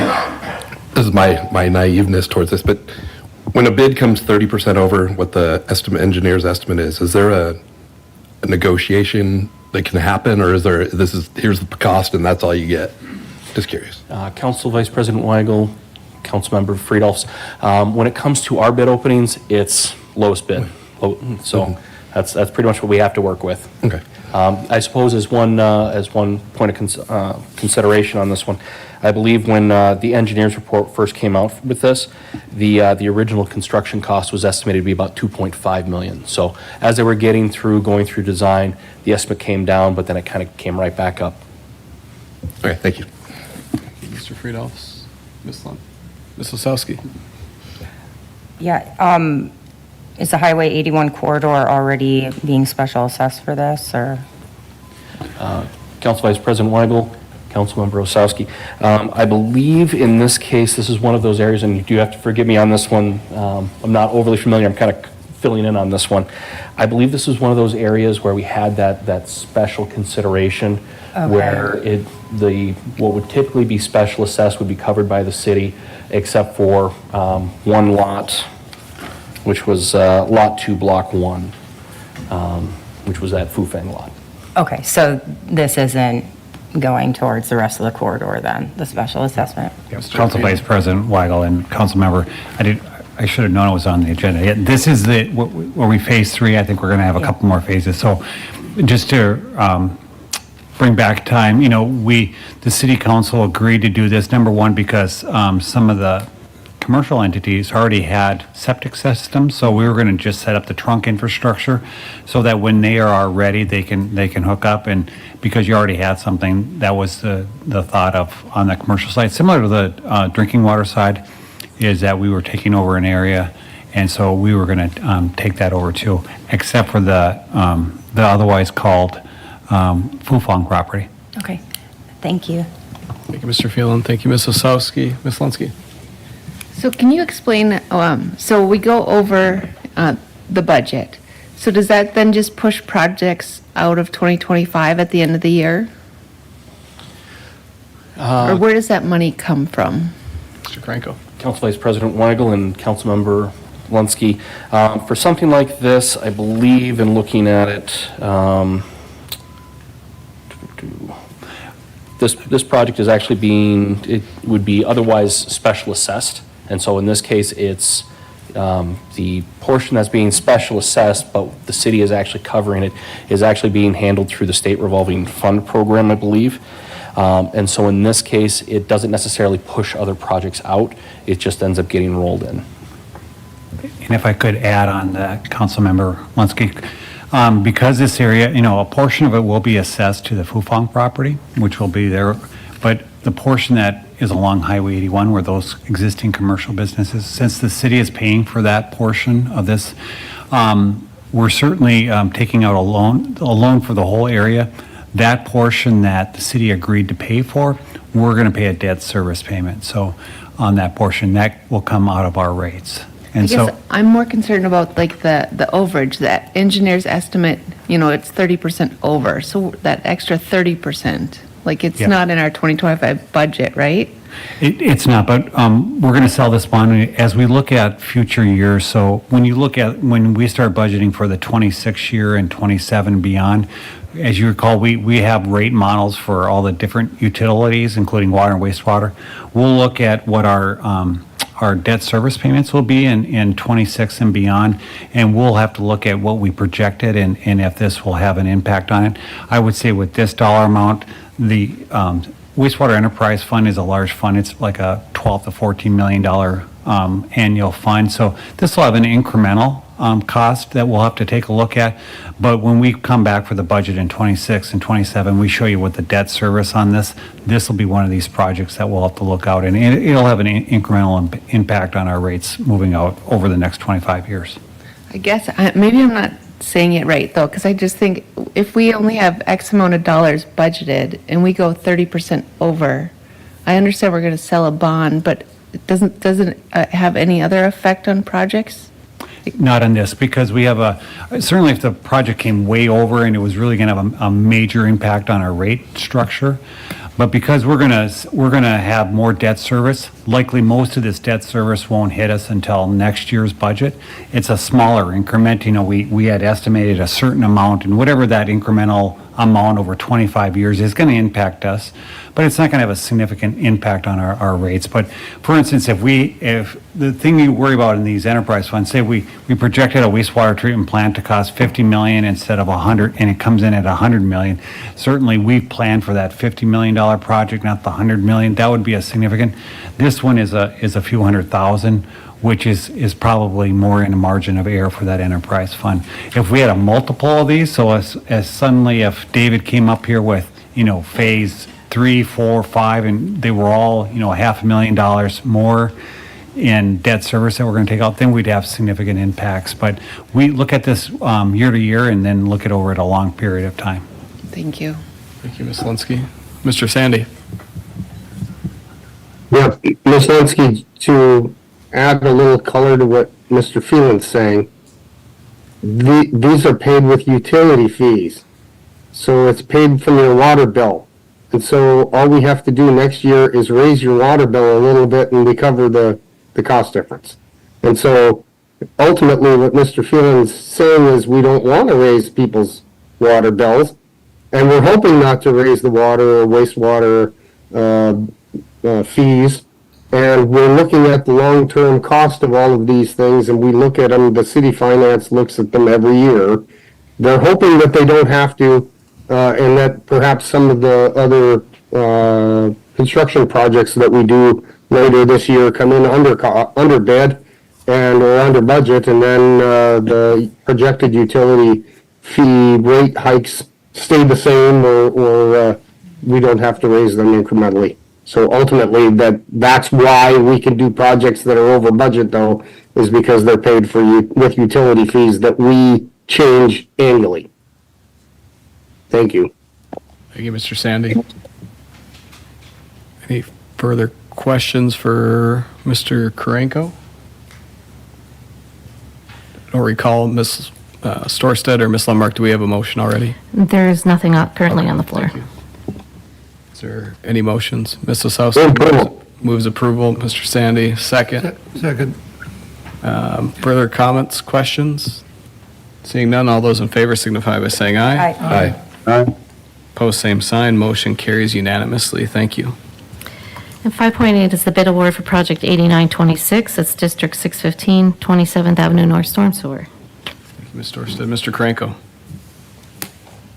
Or Ms. I pulled Osowski. this, may I just ask a quick question? So when I was reading the staff report, it states that the contractor has not done any recent work in Grand Forks. How do you go about verifying that they're qualified for this?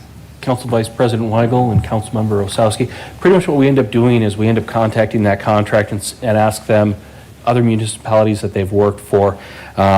Christian Danielson was the one who would have called and contacted them, and unfortunately he's not here today.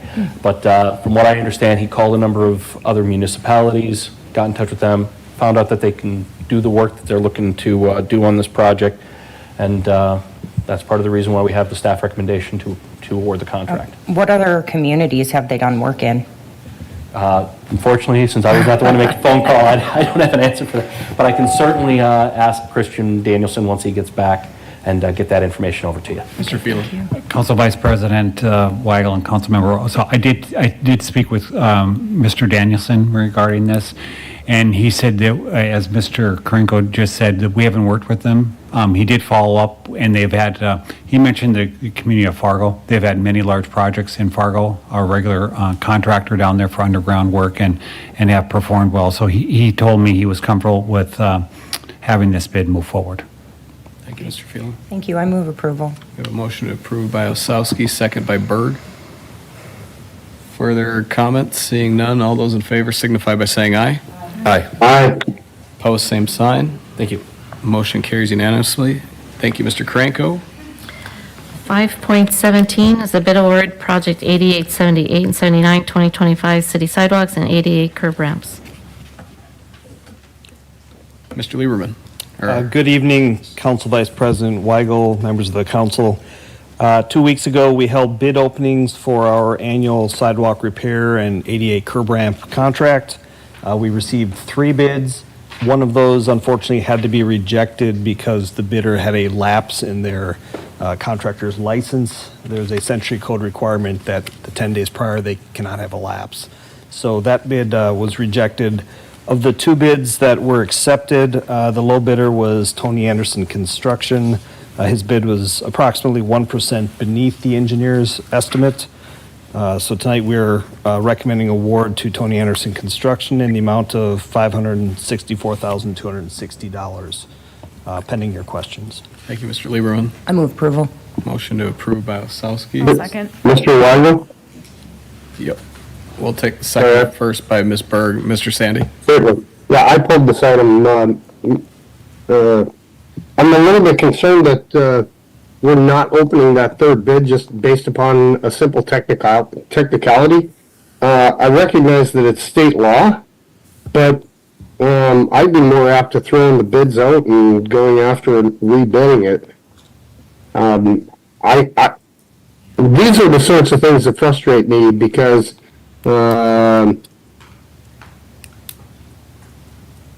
feels like it's not in the taxpayer's best interest. So I recognize that that state law says we have to throw it out.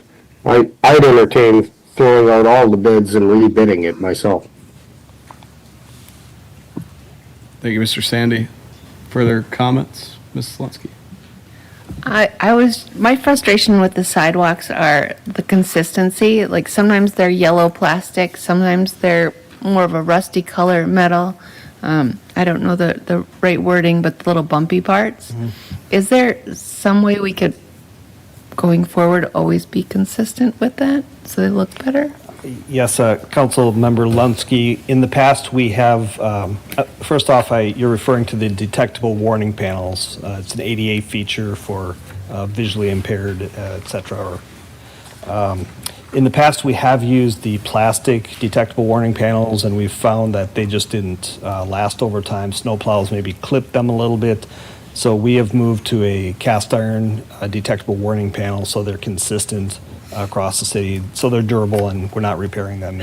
But there's 2 different colors. Can we always have the same color? We do have a standard, and I'm going to phone a friend with Mr. Karenko here. I don't recall which one's our current standard. Our current standard is yellow. However, on a number of state jobs, you'll end up seeing the patina look, the rust color. So, but our standard is typically yellow. Thank you. Slonsky. Further comments? We have a motion and a second on the floor. All those in favor signify by saying aye. Aye. Opposed? Same sign? Aye. All right, motion carries. Sandy's dissents. 5.21, public transportation fare increase. Not quite sure. Ms. Osowski, I believe you wanted this pulled. Yeah, hi Dale, it's nice to see you again. When are you retiring? Well, hopefully May 2. We'll see. Okay, well, I hope I get invited to the party. I just was wondering your thoughts on increasing the rates. I support you. I think that you make excellent decisions for our public transit system, so.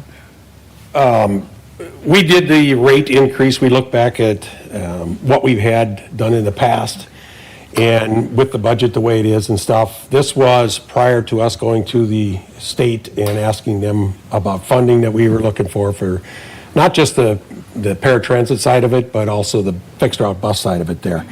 And so this is our attempt to say, look, the increases, the cost increases that we've had, we need to do something with it.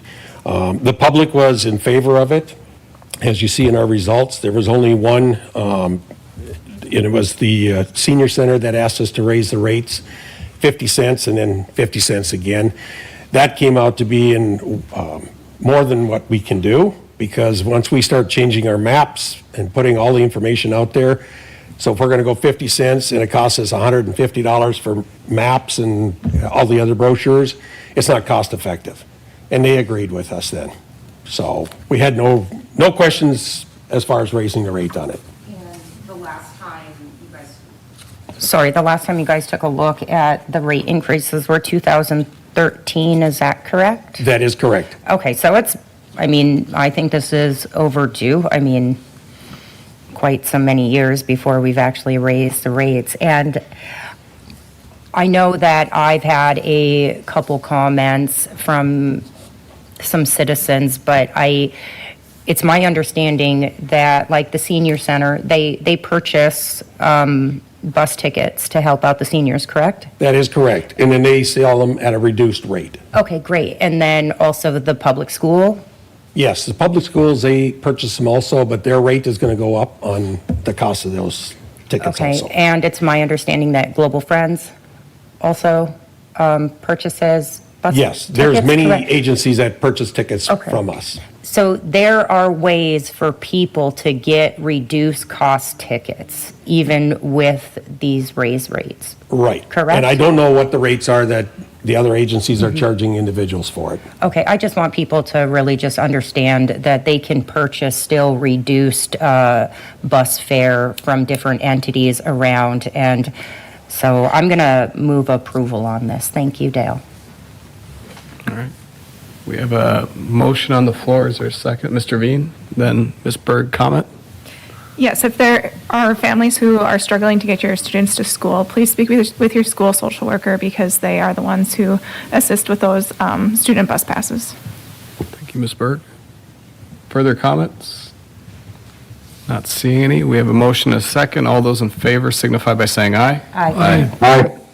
Opposed, same sign. Motion carries unanimously. Thank you, Mr. Bergman. And 5.22 is public transportation supplemental purchase policy, if you want to stay there, Dale. All right.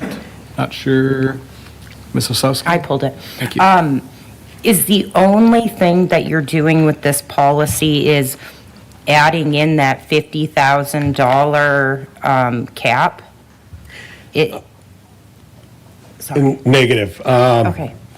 Vice President Weigel and Councilperson Osowski, this is a major change. The last time we had a supplemental purchasing policy, which we have to follow all the federal guidelines as to using FTA funds. And back then, we had followed the city's policy Since then, their rates have changed. So it changed the 50,000, it's changed the small purchase process, it also changed the micro purchase process. So anything currently at the city's rate, which is 10,000 and less, we can get quotes over the phone, or we could get written quotes.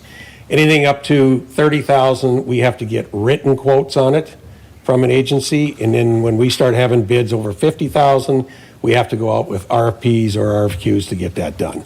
So we are following the federal guidelines. We did have our FTA folks take a look at this prior to bringing it to you folks, and also had Maureen take a look at it in the finance department, make sure that we didn't have anything that was wrong.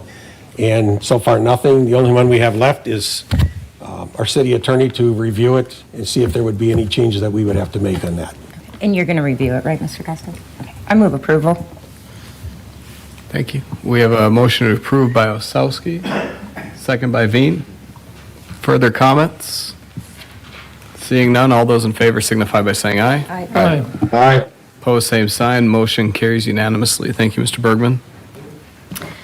5.27, Grand Forks International Airport Air Service Expansion Update and approval of the GFK Air Service Expansion Phase 2 agreement with Mian Aviation Group.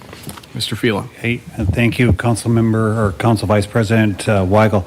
Just want to give you a quick update. Our consultants from the Meehan Group are also online if you have any questions for them. But good news, we know that in Washington there's lots of federal grants that are being reviewed. We have received word from the United States Department of Transportation that the small service air service grant is going to move forward in the Trump administration. They are going to move forward with those grants. And so their guidance for us is to get ready when those contracts do come forward, and to be ready to move forward with service, and importantly to spend the federal funds. So that's good news that they're going to move forward. And so with that, trying to build some momentum, that's what this agreement is for us, to go to the next phase, to start to engage on our business plan, on our route plan, both for the United SkyWest to Denver, but also the SkyWest Delta to Minneapolis. And so that's what we're asking to do here, create the business case, provide the routes that we need, the timing that we need, and to engage with SkyWest. And as we know, SkyWest serves us with Delta to Minneapolis. We're proposing to have SkyWest service to Denver. So that's what we'd like to get moving forward with. This is probably a 6-month planning is what we're requesting as part of this next phase, that we can get moving forward.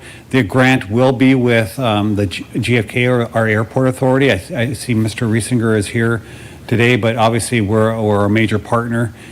We did get, I just should know, it's $1 million federal grant that we anticipate getting an agreement. The airport authority will receive that grant and approve it. We've also got $500,000 to match that $1 million, of which up to $300,000 was going to come from the city of Grand Forks. So I'm proposing with some of our monies that we would get going with some of this initiative with our monies, and so that we're rolling by the time we get grant authorization. Thank you, Mr. Phelan. Ms. Osowski?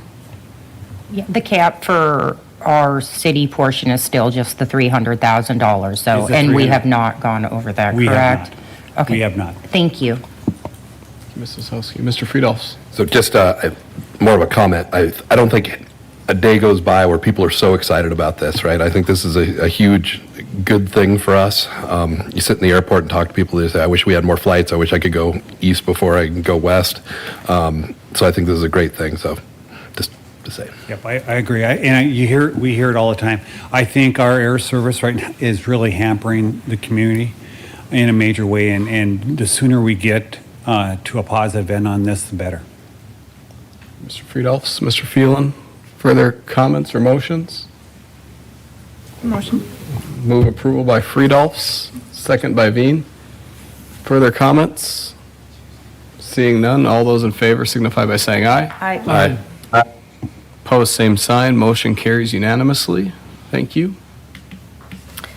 5.28 is the approval of the detailed design procurement package, number 1 for Ultra Sports Complex, plans and specs for City Project 8933, District 792, for paving, storm sewer, site work, and a resolution authorizing solicitation of bids for the temporary financing.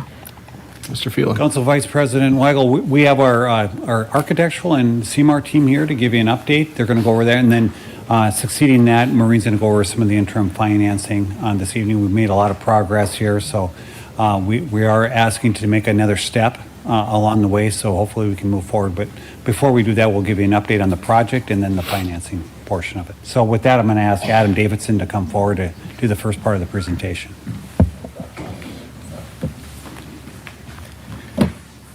Thank you, Mr. Phelan. Good afternoon, Vice President Weigel, council members. Very happy to be here today. And before I dig into the first part of the presentation, I just want to take a quick second here to acknowledge that this is a major milestone in the project. 3 years of dedication and hard work by a lot of people in this community, including yourselves up here on the board, the city, including the Park District, School District, and all the youth community, organizations in this town, putting into really visualizing what this could be for the city and what an asset it is. So I'd just like to take a quick second. When we get to these milestones, we do like to celebrate on how important they are. We know there's more work to do, but it really is a big deal, and I just want to express that. And really, I think as a community member myself, the gratitude that the vision that this city has had and other leaders in our community to see this to this point is really quite extraordinary. So I just want to take a quick minute there to acknowledge that. The first part of this presentation is to walk you through what we are looking to ask of you today in authorizing the very first of 2 GMP bid packages to be put out to the market by our CMAR team. I am joined by Oliver Finman, Rich Slago with McGuff Construction. I'm also with Ben Manson with Construction Engineers to help answer any questions down the road. But what I'd like to start here is, what is a bid package? What a bid package is, in this sense, is final drawings and specifications that are documenting a portion of the project ready for contractor bidding to develop an accurate and competitive cost proposal in what we call a guarantee maximum price, or a GMP. And I'll use that throughout the presentation here today. In the City Council selecting the CMAR, the Construction Manager at-Risk Delivery method for the project, we do look at a guarantee maximum price as part of that contractual and accurate and competitive cost proposal. That's why we use that term with this. Today, what we're looking at is going to be slightly different than what we've talked about in the past. I think you've heard before that we've been talking about 30% as far as this first bid package is going to include in scope. Due to, I think, the recent market conditions and what we're seeing and what we think we can do to prepare and provide risk management for the project, we have increased that to 50%. By doing that, we are now including 20 total scope categories in 4 major areas. That gets us to 50% of the total building costs that we're requesting to go out to the market. What that means that if we're allowed to do so, we come back, we will have a very accurate picture and hard numbers of 50% of the project versus the 30% we're talking before. And that really gives us a better chance to react to the market, depending on what we see, a lot sooner. And so what this is going to include are really 4 main categories, 3 which are directly related to the building cost. Building foundations, this is going to be really all of our earthwork excavation and fill for the building itself, all the concrete foundation work needed for footings, needed for foundations, all of our insulation and waterproofing that comes with that. Number 2 is going to be building structure. This really is a big component because it really has all of our structural steel. And that's one of the biggest reasons why we want to get this to the market sooner than later, just due to the market that we see out there right now and the understanding that's a little volatile. And so this would include all of our structural steel framing. This would include all of our floor and roof metal decking, precast, both in terms of our walls and stadia, slab on grade, elevated slabs, also the pool foundation slab and deep diving well. Number 3, this is the difference. This is the one that we added since the last time we've spoken, and this is the building enclosure. The reason why we're looking at the building enclosure, which is going to be everything on the exterior, talk about your walls, talk about your roof, talk about your window assemblies, because it does include a lot of aluminum and includes a lot of steel. And so this is another way when we can get that from 30 to 50 by including a lot of those components, a lot of those materials that we know could have a factor in increasing in price 2 months, 3 months down the road due to the uncertainty market, to do that now. And so again, that's going to be all of our exterior wall inside and metal panel systems. It includes all of our roof systems. and includes all of our aluminum systems, both exterior and interior of the project. The fourth category that we have here that is outside of the building cost is going to be all of our site infrastructure. So that's going to be all of our earthwork and grading, all of our utilities, including the storm detention pond for the entire site, site pavement, site landscaping, and this is what's going to be coming up down the road here when Ms. Orsted talks about the site infrastructure and what's in there, that $11.8 million. So that is to come. What does this look like from a plan point of view? And so what you have here are going to be those 4 areas I just mentioned. Everything in gold around the gold line is the site infrastructure. So that's going to be the extent of the grading, the excavation we're going to do to support all of the paving, both in terms of the interior street work, the parking, all the landscaping, again, the storm detention pond, to support the site. You can see it excludes the Children's Museum down there at the southeast. And then you can see with the building too, the gray is everything for the building foundations. So that's going to be all of the foundations, really all of that underground work that's going to be happening. And then everything in blue is just to kind of help establish what that is for the building enclosure. So just to give you an idea of what that 50% in building cost represents plan-wise and to the site, as well as the site conditions itself. So when we talk about multiple bid packages, this is really a major component and tool that we have in what we call expedited project delivery and construction. What we're trying to show here and communicate is that a conventional project, which is very linear, will be end to end. And what we look at there is when does that pricing come out and when do you start construction? Expedited project delivery looks to collapse that, overlap that with various phases to allow us to get to a point where we get pricing sooner and where we can start construction sooner. And what we're trying to tell you here and what we're trying to show is that faster project delivery can give us reduced project costs. Especially in the condition we have right now with things like steel and aluminum, the faster we can get to the market, the faster we can course correct if we need to, depending on what we're seeing in the market, and actually be ahead of the game and save costs. So really time is money. And that's why the early identification of cost or schedule issues is really important. Again, to repeat myself, steel and aluminum, other things like that, is the reason why we look at an expedited project delivery method to do so. Now, we looked at really 3 scenarios internally. A, B, and C. Scenario A is what we're on right now. This is the expedited project delivery method. If we are allowed to proceed today and go out to bid, things do work in our favor, and I'll show you in a bit how we feel that we have a great pathway to do so. We could begin construction activities in May. If we would go to scenario B where we would wait and look through a DD estimate to kind of see what those numbers are and then go out to bid, what we're looking at is about a 1.5 to 2 month delay. And what we're trying to show here is that every month that we go out to delay the start of construction, to delay that market, we do see an increase in project costs in terms of escalation, in terms of general conditions. So those would be things for the job trailers and temporary power and things the contractor needs to do the work. Weather conditions, it pushes back the start time with certain things that we like to do before wintertime into wintertime, which has increased costs. And again, delays that start of construction. Scenario C is if you were going to be on that conventional timeline where we would wait to the end of construction documents, do one bid package, what that would be. And you can see the increase in costs that we would have on top of the project just to do that. And so that's why what we see in today's industry, more of the norm than the conventional, is that expedited project delivery due to this fact and how we can reduce costs for the project and also reduce the schedule as well. This is going to be an updated project estimate history, so you have seen this before, including the last council meeting in which we did present. There has been a change to this, and you can see that here in the 3-5 column outlined in orange. We have taken another look at our design fees and testing and some of those soft costs we've been holding, and as we've been getting those contract and actual values, they are less than what we were projecting.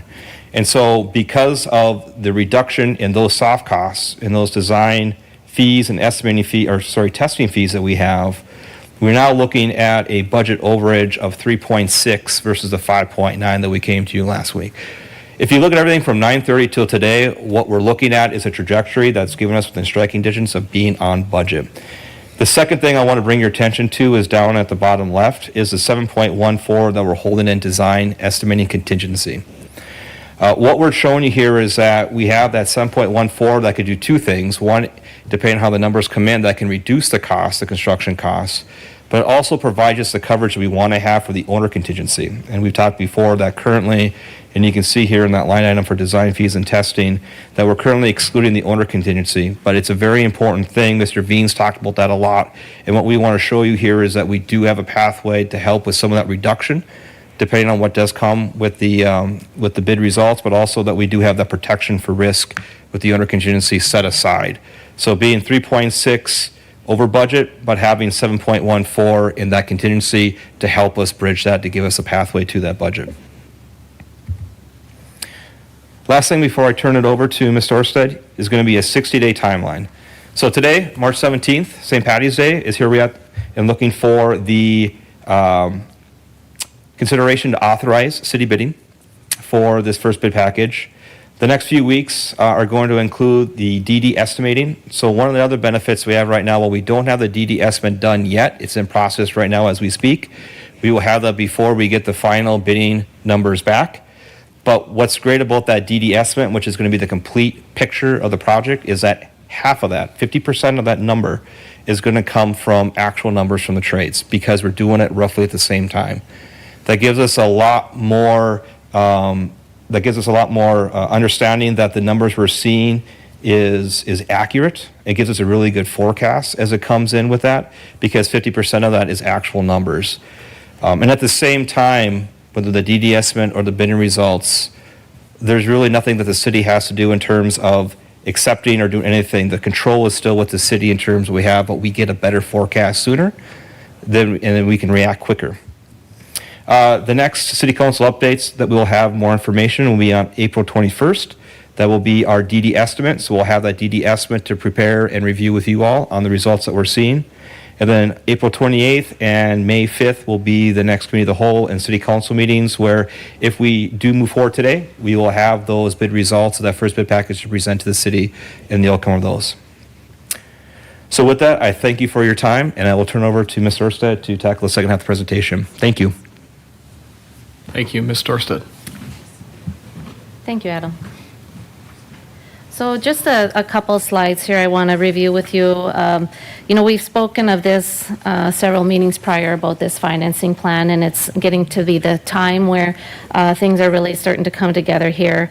In looking at financing this and the interim portion of this, now that we're going out for this bid for the first half of the project, we look to soliciting bids from banks for this project, estimating to cover that temporary financing piece for the first year, estimated at 45 to 50 million. That would come with a draw provision to save on interest expense as we go through that construction period. Then when the timing is right, we look to issue permanent bond financing to pay that temporary off, pay down debt, and move forward for the second half of the project. As we go forward through this, we're still looking at that $100 million borrowing capacity that we've shared with you before. As far as timing of all this, we'll continue to just watch the market. We'll see how interest rates come with the interim financing piece, whether the interim is the better solution or permanent. The good thing is we solicit bids. We'll see how those come in, and we can always pivot from there if we need to make any modifications. Also, what we're tracking is just the tax exempt status at the federal, and if tax exempt status were ever taken away from municipalities, we would pivot and issue. It would give us time to look at permanent financing earlier than projected and shift away from the interim. But we can get more into the details on that as we go forward. Going down to the next slide, just wanted to put together just a one-page slide summary showing you how we get to that 110 million. So the borrowing, 100 million that we've gone through in the past, we do have construction reserve set aside for cash component of this project.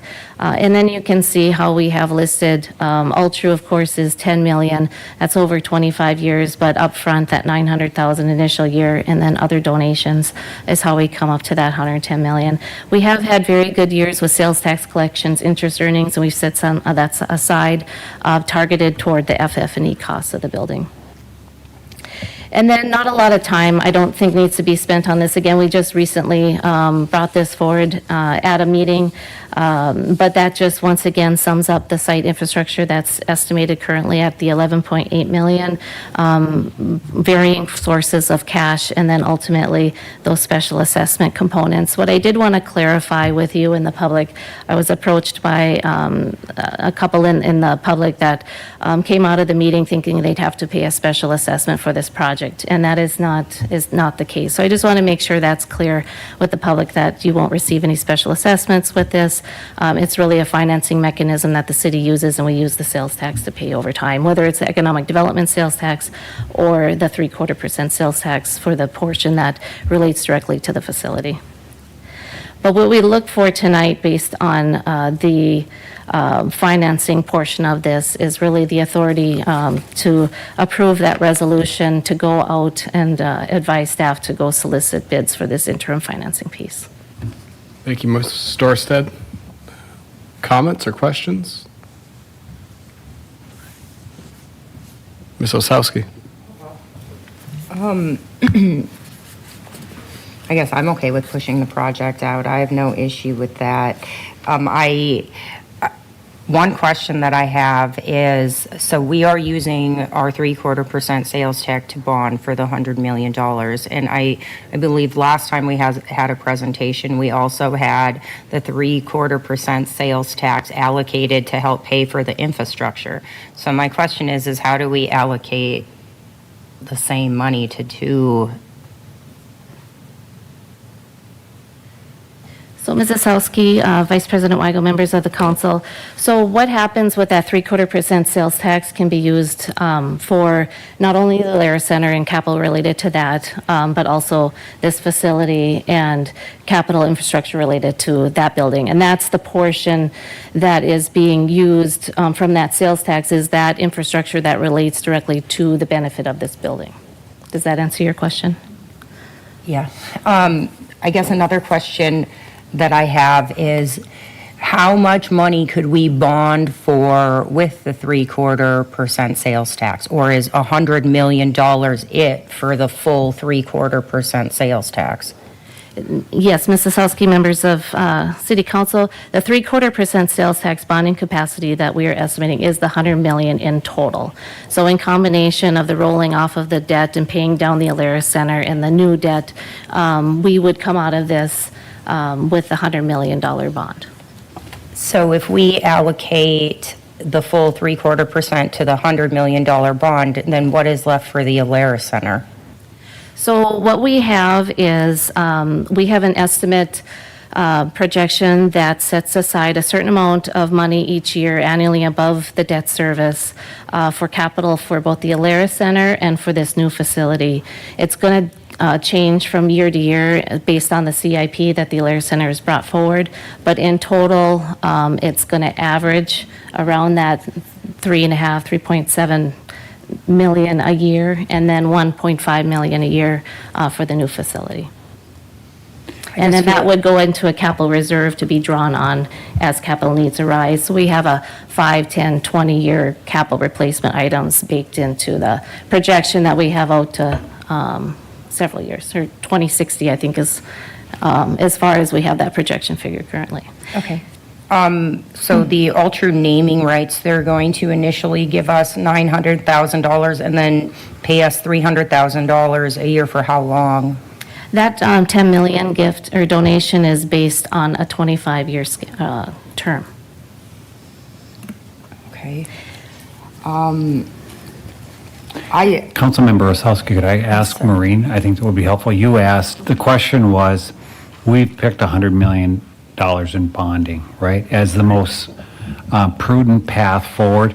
You had our advisors run multiple options, but we wanted with bond coverage, our bond rating, all those things. We could bond for more than 100 million, but we think it's prudent to cap it at 100 million. Maybe go through the different scenarios that we looked at that were greater than the 100 million. You know, that's a good point. when you look at rating and credit quality, everything, we settled on the sweet spot of the $100 million capacity. Yes, we could borrow more,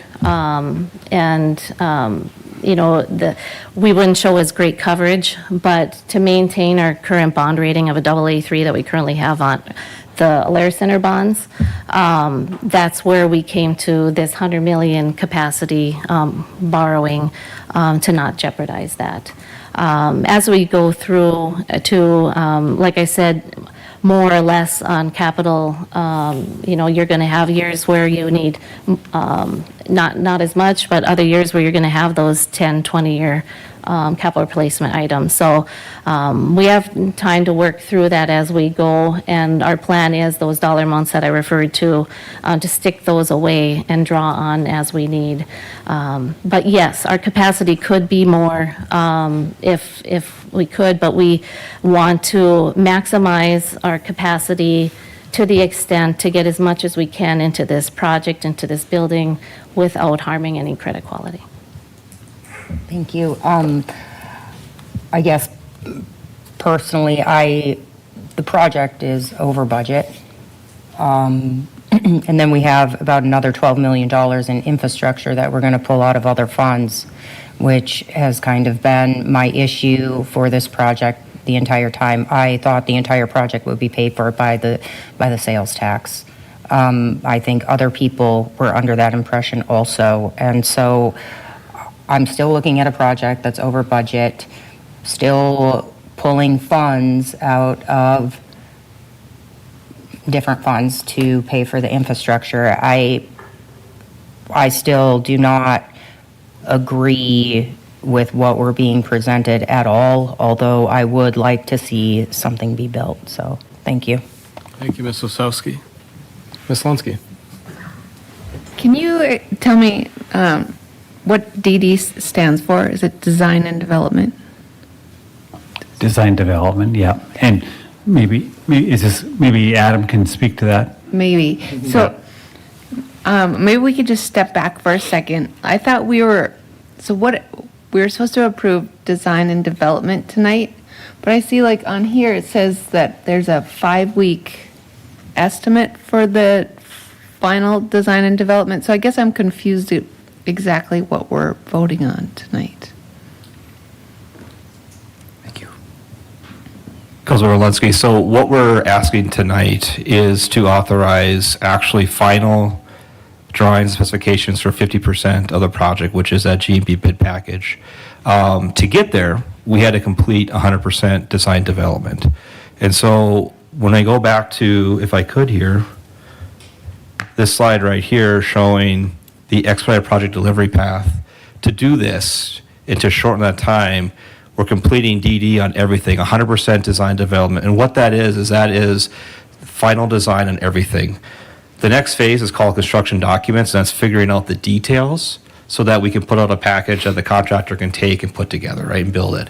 The DD is really probably one of the more important stages because it defines everything, defines the scope, it defines the project, and that's what we're complete with. At the same time as we can accelerate the CD for a portion of it, like the site work, the structure, things we know we have to have done to get to DD. And so we can do that. So what we're showing you down here is that design development and construction documents kind of overlapping so we can complete both. So we complete design development so we can get that estimate going for the whole package. At the same time, we can take 50% of that and get that to final documentation, so all those details we need for it, and put that out to bid to get actual numbers on that. And so they are paralleling each other at the moment right now. We'll get that DD estimate, design development, prior to the bidding of that first package. And once we get that back, that's going to give us the best indication, the best window of what we're looking at for this project at that time, with 50% of that being actual price. So do we get to see the actual final design? Yes, yep, Tonight? absolutely, yep. As a matter of fact, all last week, we were completing the final renderings based off of the DD. And the design development is a package that the city, with terms of the stakeholders, have ultimately, and all true, and all of our stakeholders have reviewed and ultimately approved to that point, right? And so we're at a process where we're going to finalize those images so that we can showcase those during some of the next council meetings. So yes, Yes, you will get to see that. Tonight? We don't have them tonight. I don't have them complete tonight. I guess I'm just confused how we're supposed to vote on it if we don't see it.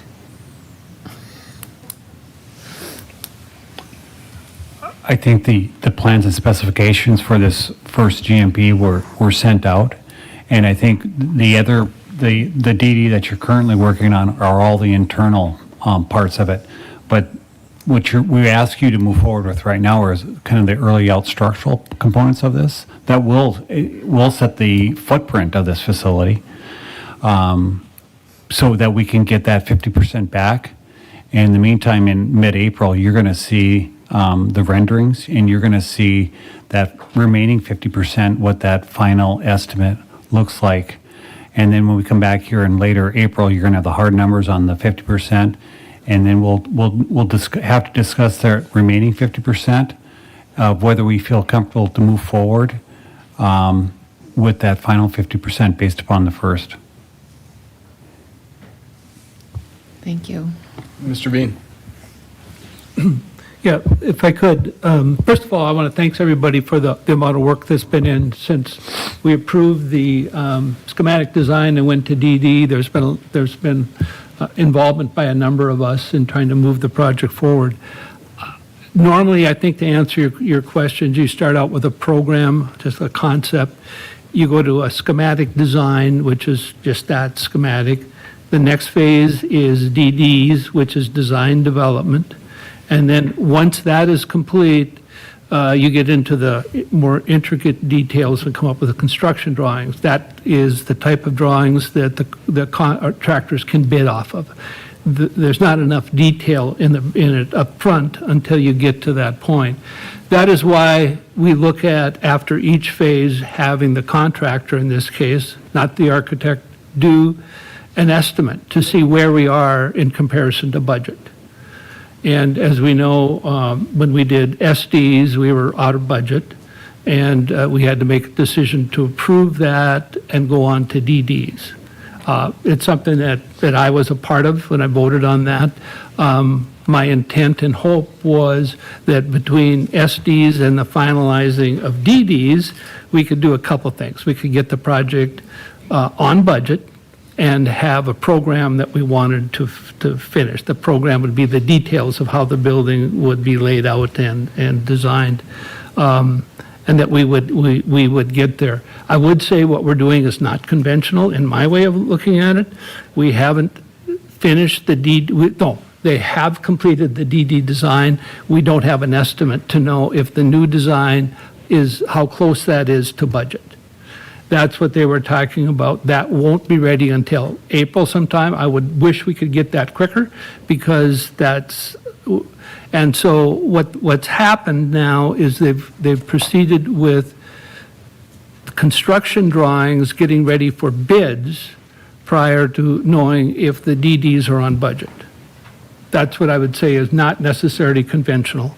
They've laid it out for the time frame that they do it of being more cost effective, I will say, to expedite that process, although we've not agreed to the DD design yet. So there will be the schematics, but there's also the actual layout of the project, the floor plans, all of some of that detail.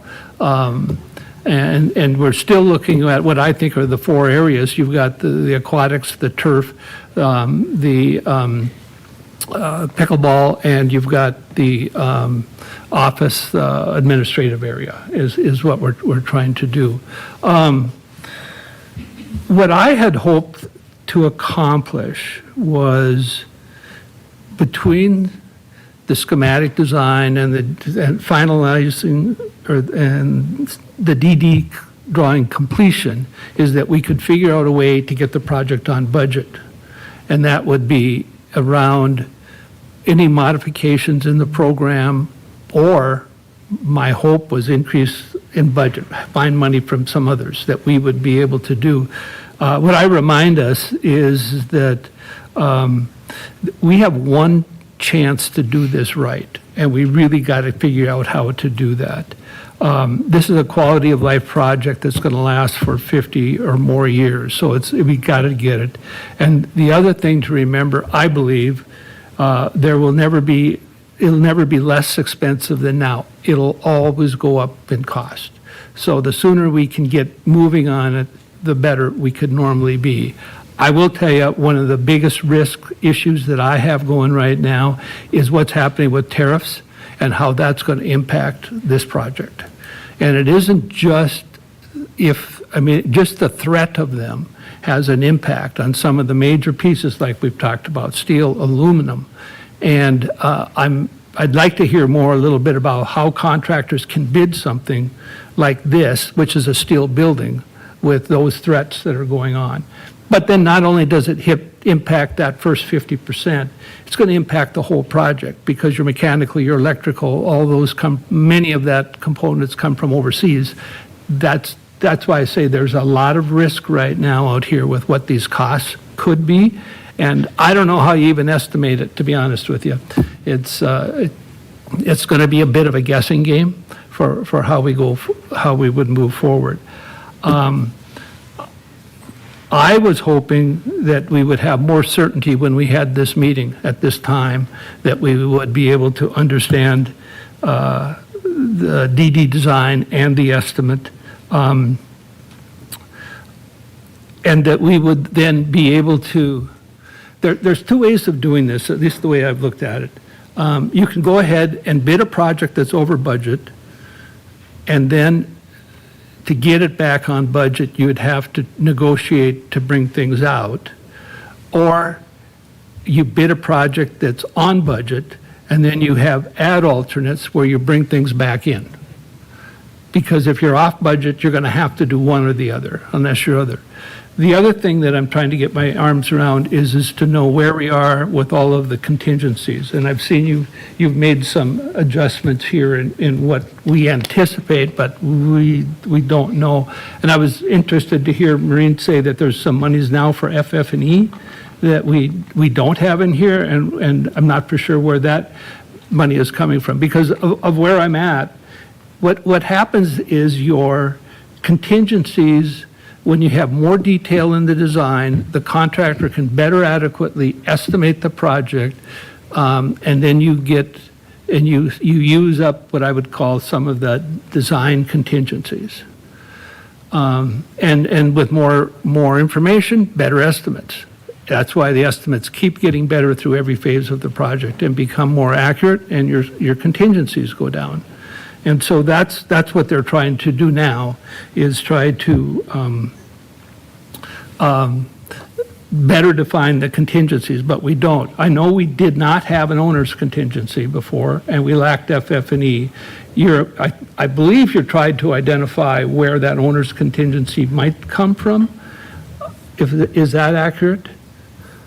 Correct, Mr. Veen. What we talked about here and highlighted down below is that the current design and estimating contingency that we have is 7.14 million.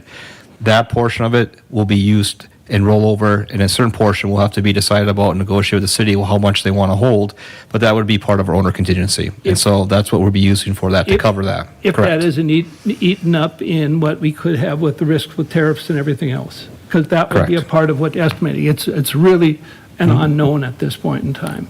That's what concerns me with how we're going about doing it. And it's nothing against you guys. It's just out there. Because we were over budget and we didn't have the FF&E and owner's contingencies in there. And we're getting closer.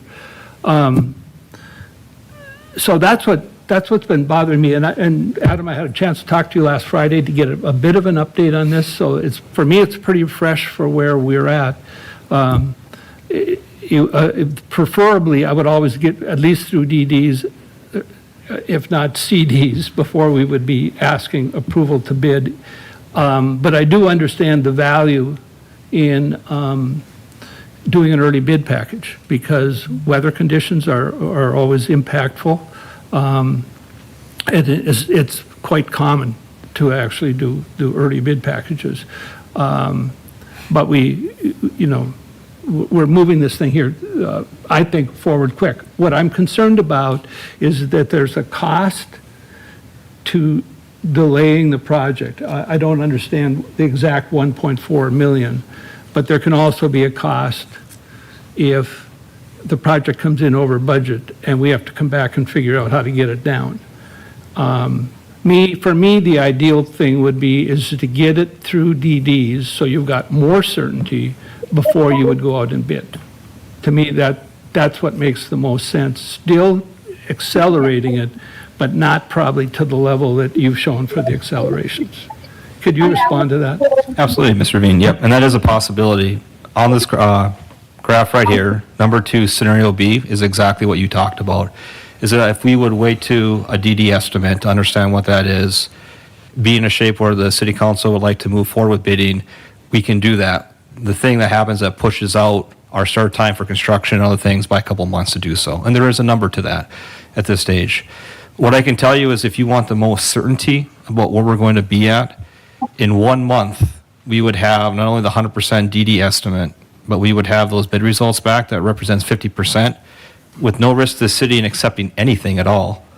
That would give you the most certainty of where we're going to be at that time. More certainty than just 100% DD estimate, because we actually have those hard numbers. And yes, you are correct, Mr. Veen. We typically would bid after DDs, but in light of our current situation, this would be the lowest risk path for the city to determine where we're going to be at and do we need to make adjustments sooner rather than later. Because if we do wait, that's another month where we have to act, where we can get that closer and sooner. So it is our opinion in the industry that to provide you all with the most certainty is to parallel the bidding for that 50% with the DD estimate to get to a number that is going to be much more certain than just a DD estimate by itself. Does that make sense? Yeah, no, and I understand that. But the other thing is once you do that, it locks you in on a footprint. And once you've been locked in on the footprint, you are not going to be able to, you're stuck with it. And that's what's problematic for me. If in fact so what I would like to do when you do an add alternate versus the deduct like you're talking about, have the project that's actually on budget, and then look at all those pieces that we need to add in, and if money is available, bring it in as an add alternate. That, to me, would be the least risky way of proceeding with the project. So that's my struggle, just so you know. Times are tough right now, and I 100% support this project. I'm trying to figure out how do we manage the risk, because each of those have implications. And I was hoping we would have actually had this discussion a week ago so that we could have talked a little bit more about this. But now with this, we're asked to have a presentation and make a decision at the same night. It gives us, it's difficult to be able to do that. And to be able to contemplate, I'd like to understand the 1.4 million a little bit better. I'd like to see if we can expedite when you would go into the bidding phase and expedite, I should say, the estimating, so that you could get into this thing here a little bit later, but sooner than what you show. If I could ask Councilmember Veen a question, and maybe you, Adam, is what Ken's talking about is that we'd go back to 428 and 5.5, committee of the whole and city council, and then ask to move forward at that point in time with bidding? Mr. Veen and Mr. Phelan, yes, absolutely. And again, I'll go back to those scenarios that if we do want to hold, that's absolutely possible, and we'll work with the city on what that looks like to do so. And yes, we can come back after the DD estimate, and at that time, have this conversation about where we lie. We just lose time. And all I'm going to say about, that is time is money. And so that is losing time, and that's what this graph is trying to show you. No, this is a forecast, to be completely honest. We worked with our CMAR team about what this represents, and this is a forecast. But if we are pushing the time to get this to the market and what we know about the market, that is going to push it, and we will incur costs of the project of some value. So that is part of the risk. And what we're trying to show you all here is what we feel is the path that is going to be the least risky with what we know today. But yes, Mr. Phelan certainly is a route that we can take, and we can help the city through that. And could we ask Oliver, to Mr. Vian's point, what's going on in the market? And Oliver, you're online, but you're the one estimating, not only this project, but multiple projects. Can you let us know what's going on in the marketplace and how are bidders are bidding projects at this point in time? Yeah, so let's maybe unpack those one at a time. So what's going on in the market right now, or as Mr. Bean alluded to, are tariffs, threats of tariffs, and we are seeing pricing increases on steel-related items, in particular pre-engineered metal buildings, have recently gone up, and so I guess that being one of the larger components of this first bid package, when it gets bid out, we'd have kind of a locked-in number there. We have heard that aluminum prices have been impacted by the tariffs, which again was the reason for including some of the enclosure-related items in there.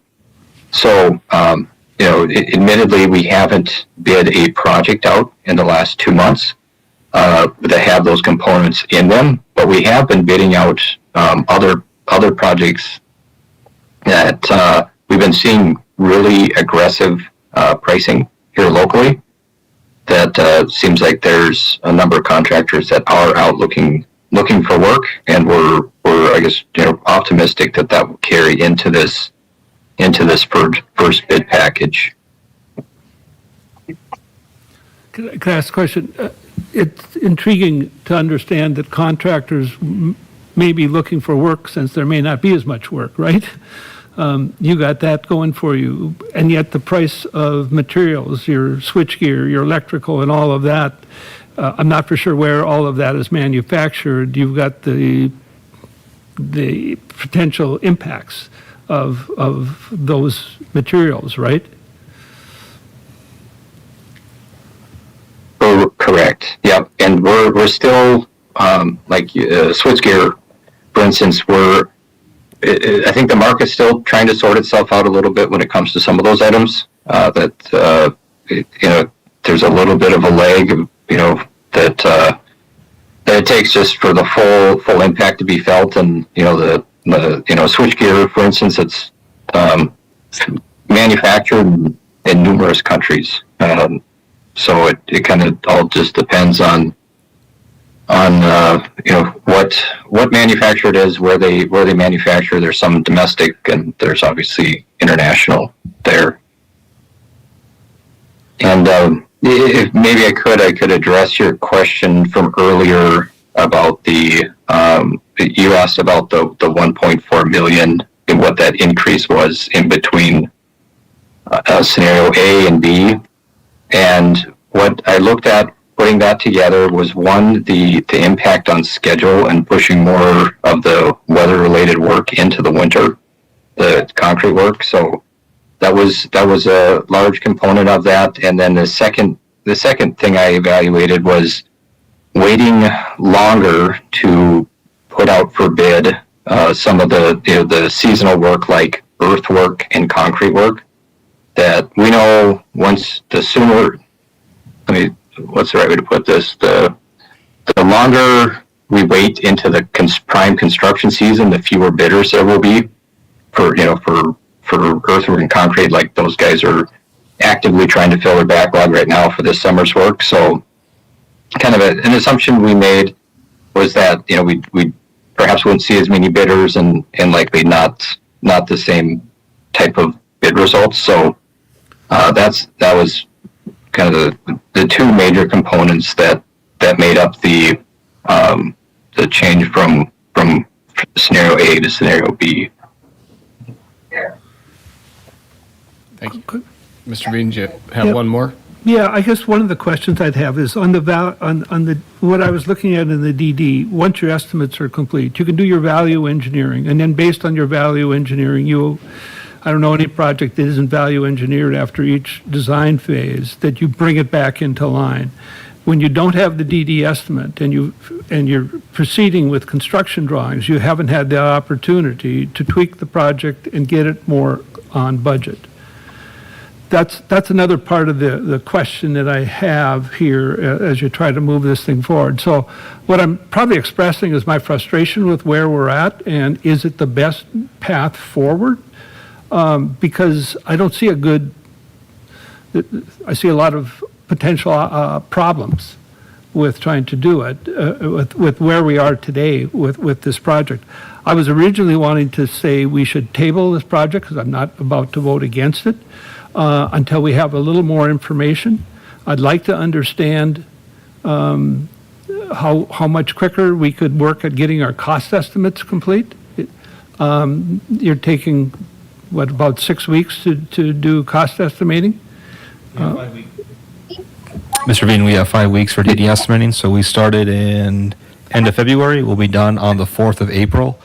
There's a period of just kind of reconciliation to make sure the numbers are good and some back and forth. The CMAR will have with the subcontractors, and by April 11th, for our next advisory team meeting, we would have the full 100% DD estimate ready to present. When would you do your value engineering? Depending on the results of that, we would take a look at those, present those, and decide on the path of what the value engineering process would look like. Yeah, that's the part that I somehow feel we're missing, and that's got a value to us, to be able to do that, when you don't have the estimate. Chairman Weigel, Vice President Weigel, could I jump in real quick? Please do. Thank you. I guess I couldn't disagree more with Ken Veen. At some point, we do got to move forward here. We've got a project that's within 3% of its budget right now, and we have the opportunity to get hard numbers on 50% of it. As far as the footprint not changing, I didn't understand at all what he was talking about. If we don't like the bids and we have to rework it from that point, I don't think it changes at all. The riskiest path, the least risky path, is to move forward. Certainly with tariffs and slowing everything down, I guess I'm not understanding. See, when you want to slow some things down, you want to speed some things up. I think the path that's laid out here is probably the best path. The work that's gone into this to value engineer to this point is great. That's going to continue through the process. You're within whatever million. You got 7.1 in design and estimating contingencies, almost 4 million in escalations, 2.67 in construction contingencies. I think the path is great. I think we need to move forward. This presentation's been out for 10 days, whether there was a meeting last week or not. I don't know what more time a person would need to look at this. I think eventually we got to move forward. I think you guys are on the right path, and it's time to get hard numbers. We can go to the DD phase, get it all completed. We still don't have the estimating numbers, and with everything up in the air, until we get hard numbers on 50% of it, I don't feel confident in Mr. Veen's approach. So I'd like to see us move forward tonight, get our 50% estimate. We know what half the project costs then. I think that's the right path, and that'd be one that I'd advocate for strongly. So thank you. Thank you, Mayor. Mr. Sandy, anything to add? I know you haven't said anything at this point. Thank you, Mr. Weigel. I think I've been on the fence about this project for a long time. I don't like going in and bidding things without having concrete numbers. I don't like feeling uncomfortable about the contingencies. And I'm not a construction manager, so I don't exactly understand. And I've had conversations with Ms. Storstad and others today about how the contingencies work and how the contingencies get reduced over time as the construction manager at risk gets the guaranteed maximum price. However, I do recognize and agree with the mayor in the fact that, to Ken's point, the biggest risk we have right now are the tariffs, or the potential tariffs, and the fact that we've wrapped the steel and the hard surfaces, exterior surface, into the first bid package provides a lot of reassurance to me that we're de-risking the project by bidding those things that are the most volatile right away. And I recognize Mr. Veen has mentioned, and I can't argue with him, that the interior changes and the fit and finish in the interior could have a big impact on the final cost of the project. I think once the exterior the groundwork and the exterior, and we have formal numbers on the steel and the aluminum and those sorts of things, I think we have the ability to frame the interior to make sure that we meet our budget. So yes, currently, I think we're $3.5 million over budget, and there's another $3.5 million worth of things that we want, like the walking track and others. But we have $7 million in contingency built in, plus another two. We still have almost $10 million in contingencies built into the project today. And I'll trust our architects and engineers. I'll put some faith in them and say, okay, let's go out and get this bid package done, and let's see how it comes back, because I've also been hearing that bid packages have been coming in solid in the benefit of the municipalities in North Dakota and the area, and maybe we'll get lucky and get a really good bid on the exterior and the groundwork. And if that's the case, then we'll have some wiggle room to deal with the other add-ons that we want and make sure that the insides of the facility are good. So I was leaning, prior to today, I was leaning towards, I wasn't really excited about this. I really think we need to move this forward and get those first bid packages done. Thank you, Mr. Weigel. Thank you, President Sandy. Is that a motion or just your thoughts? I'll make the motion. Let's move on. Thank you. We have a motion by President Sandy, second by Berg. I also have a question. Ms. Berg. Can I get clarification? So I'm hearing maybe a couple different things here on if we were able to change things after the bid package, if we're able to change anything in design and development. Can you clarify that?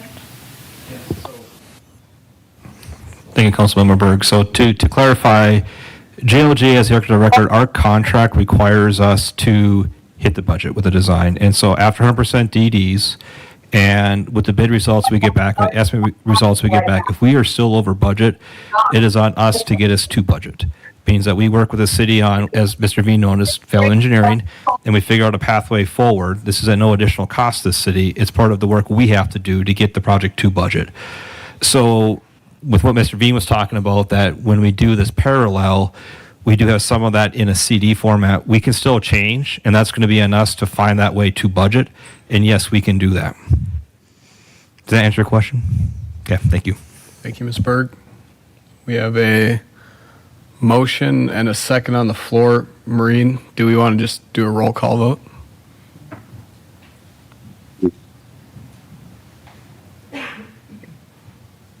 All right, that sounds good.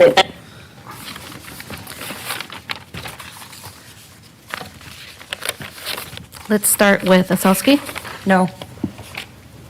Weigel, Yes. Berg, Yes. Lunsky, Yes. Friedals, Yes. Veen, and President Sandy. Yes. Motion passes. Thank you, Ms. Dorstead. Item number 6, informational items. 6.1 is the investment portfolio as of February 28th. And 6.2 is tax incentives, and there's a link to our webpage with material relating to that topic. Thank you.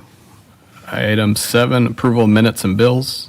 I have a comment. Oh, I'm sorry, Ms. Osowski, I missed you. Go ahead. Oh, that's okay. Next time we upload the vendors list, because can we make sure it's easily readable? It is sideways, and it's difficult to read on your phone or tablet because it'll keep switching. So could we please make sure that things are uploaded properly in the future? Otherwise, I move approval. Thank you. We have a motion to approve, second by Friedolfs. Further comment? Seeing none, all those in favor signify by saying aye. Aye. Opposed, same sign. Motion carries unanimously. And 7.2 is the minutes for March 3rd. Move approval. Motion by Osowski to approve, second by Berg. Seeing no comments, all those in favor signify by saying aye. Aye. Opposed, same sign. Motion carries unanimously. Item number 8, citizen comments of the general nature. I have one speaker, Craig Spicer. Mr. Spicer?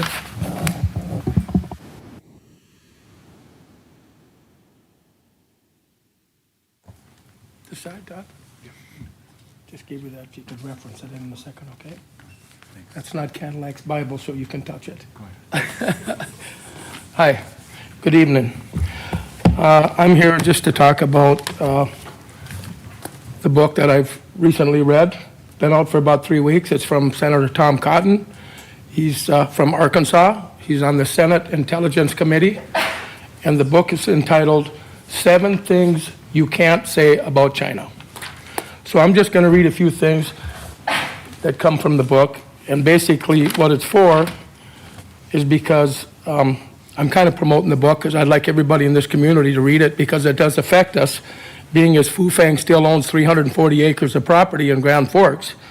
And also, we have given a pilot to Cirrus Aircraft, who is owned by the CCP military. There's no question about that. I think everybody on board is on board with that. And we've given them the pilot for a 30,000 square foot addition in Grand Forks, North Dakota. So this book addresses us twice, and it also brings out anything and everything you want to know about China. So if you're concerned about what's going on, I suggest you read this book. So I'm going to go to the start of the book. Todd, if you want to open it and follow along. Get my glasses on. So real quickly, I got to get through it or I'll lose my 5 minutes. As a member of the Senate Intelligence Committee, I'm often asked if the threat from China is as bad as it seems. My answer is no. It's worse than you can imagine. 7 things you can't say about China is Tom Cotton's provocative expose about the gravest threat to the American freedom. The media, Hollywood, academic, Wall Street, and most politicians can't or won't speak the truth about China, but Senator Cotton will because America needs to know. All right, I'm going to go to page 112. The Chinese Communist Party doesn't merely corrupt our culture, economic, and academic institutions, but also targets our government at every level. You might suspect a communist rival naturally to spy on our military or CIA, but that your small state or hometown is of no concern to China. Unfortunately, you would be wrong. I'm going to skip over now. Todd, I'm going to go to 164. How can we exercise command? This is his can-dos. How can we exercise command of our own fortunes and prevail against communist China? More to the point, how can you help? As a private citizen, you can't impose sanctions on Chinese communists or raise tariffs on Chinese goods, but you can vote for elected officials. More to the point, how can you help? Private citizen, you can't impose sanctions, but you can vote for elected officials who will. Ours is still a republic of the people, by the people, and for the people. You and your neighbors can make a difference. All right, I'm going to go to 166. Okay, he references Grand Forks in this one. Your state and community, you can go a step farther and easily attend government meetings, as we did for 2 years. As we saw in Chapter 5, a Chinese company almost built a suspiciously large tower near the sensitive Grand Forks Air Force Base. Local officials celebrated the economic investment and job creation at first, but engaged local citizens began showing up at meetings to oppose the project and ultimately prevailed, after which they broke out into chants of USA. You can do the same. For example, if your school board plans to adopt a communist-influenced curriculum, if your city proposes a sister city relationship with China, or if your state legislature gives subsidies, tax breaks to Chinese companies. Hence, we know who I'm talking about. Now I'm going to go to the back cover. The danger from communist China is far greater than most Americans could even imagine. But too many of American leaders can't or won't tell the truth about China. They would be canceled, blacklisted, fired, or worse. American apologists for Chinese communists stand ready and not only to defend China, but also to attack and silence its critics. Does that make any sense to anybody? Senator Tom Cotton exposes 7 things that you just can't say, but you need to know about the grave threat from communist China. China is an evil empire. China is preparing for war. China is waging an economic world war. China has infiltrated our society. China has infiltrated our government. China is coming for our kids. China could win. Thank you. Thank you, Mr. Spicer. Move on to item number 9, city administrator comments. Mr. Phelan. Nothing further, thank you. Thank you. Item number 10, mayor and council member comments. Ms. Osowski. Yeah, I was given one of the books also, so I'm really excited to read it. I have seen that it mentions us a couple times. It's just too bad that I get lumped in with you guys in this one, so. Also, happy St. Patrick's Day to everybody. For Mr. Phelan, when will, I saw that on last week's committee of the whole that was canceled, there was a presentation on the tax incentives. I kind of appreciate it not being added to tonight's agenda because it was so long, but when can we have an open discussion about that? Council Vice President Weigel and Council Member Osowski. We put it on the website whenever this city council wants that presentation. We're prepared. I would like to see it, I guess, before we vote on any more tax incentives. So if we could put it back on the cow for next week, I would greatly appreciate that. We're going to delay, Mr. Costa is going to be gone next Monday, so maybe we can do it at the next committee of the whole in April, if that's okay. Well, I would like to have it before we vote on those pilots. So when will Agristo be back and when will Cirrus be back in front of us? Both of those projects, the Agristo and the Cirrus, I don't anticipate them being back for formal requests for the pilot approvals until May. So we'll have time. Okay, thank you so much for that. Also, I would like us to put on an agenda soon and have the discussion about the renters policies that Mr. Dietz was talking about a couple weeks ago. It is his second time in front of us, and so I do think it's only fair that we do have a discussion about it because I've had multiple other complaints from my university neighborhood club. So I would appreciate if we could put that sometime in the near future also. Councilmember Osowski, I'll follow up with Mr. Baseflug to see when he's ready to present. And I think you wanted a more global discussion, not just the fee of why do we, Right. but not the 36-plex. So I will follow up with him, and if we can do it at the next week committee of the whole, we'll try. But I'll either way, I'll let you guys know in an email if we can pull it off or not. Okay, and It's on our mind. one other thing that I'd like us to discuss in the near future, but I've already kind of spoken to the mayor about it, is I would like to bring back up the fluoride conversation, that we stated we would, I believe we stated we would revisit it in Q1, but that's almost over, so I can't quote you on that, but I would like to see that brought back up. You can blame me for that. We are planning, and Ms. Parvey was planning to put that on. I think we're planning for that in an April meeting. Okay. There is I'm going to have to put this in quotes, quote unquote, an expert that's going to be in our area to discuss drinking water and fluoride. This person is going to be available, going to be at a conference, I think in Fargo in April. So she has agreed to help present while she's here.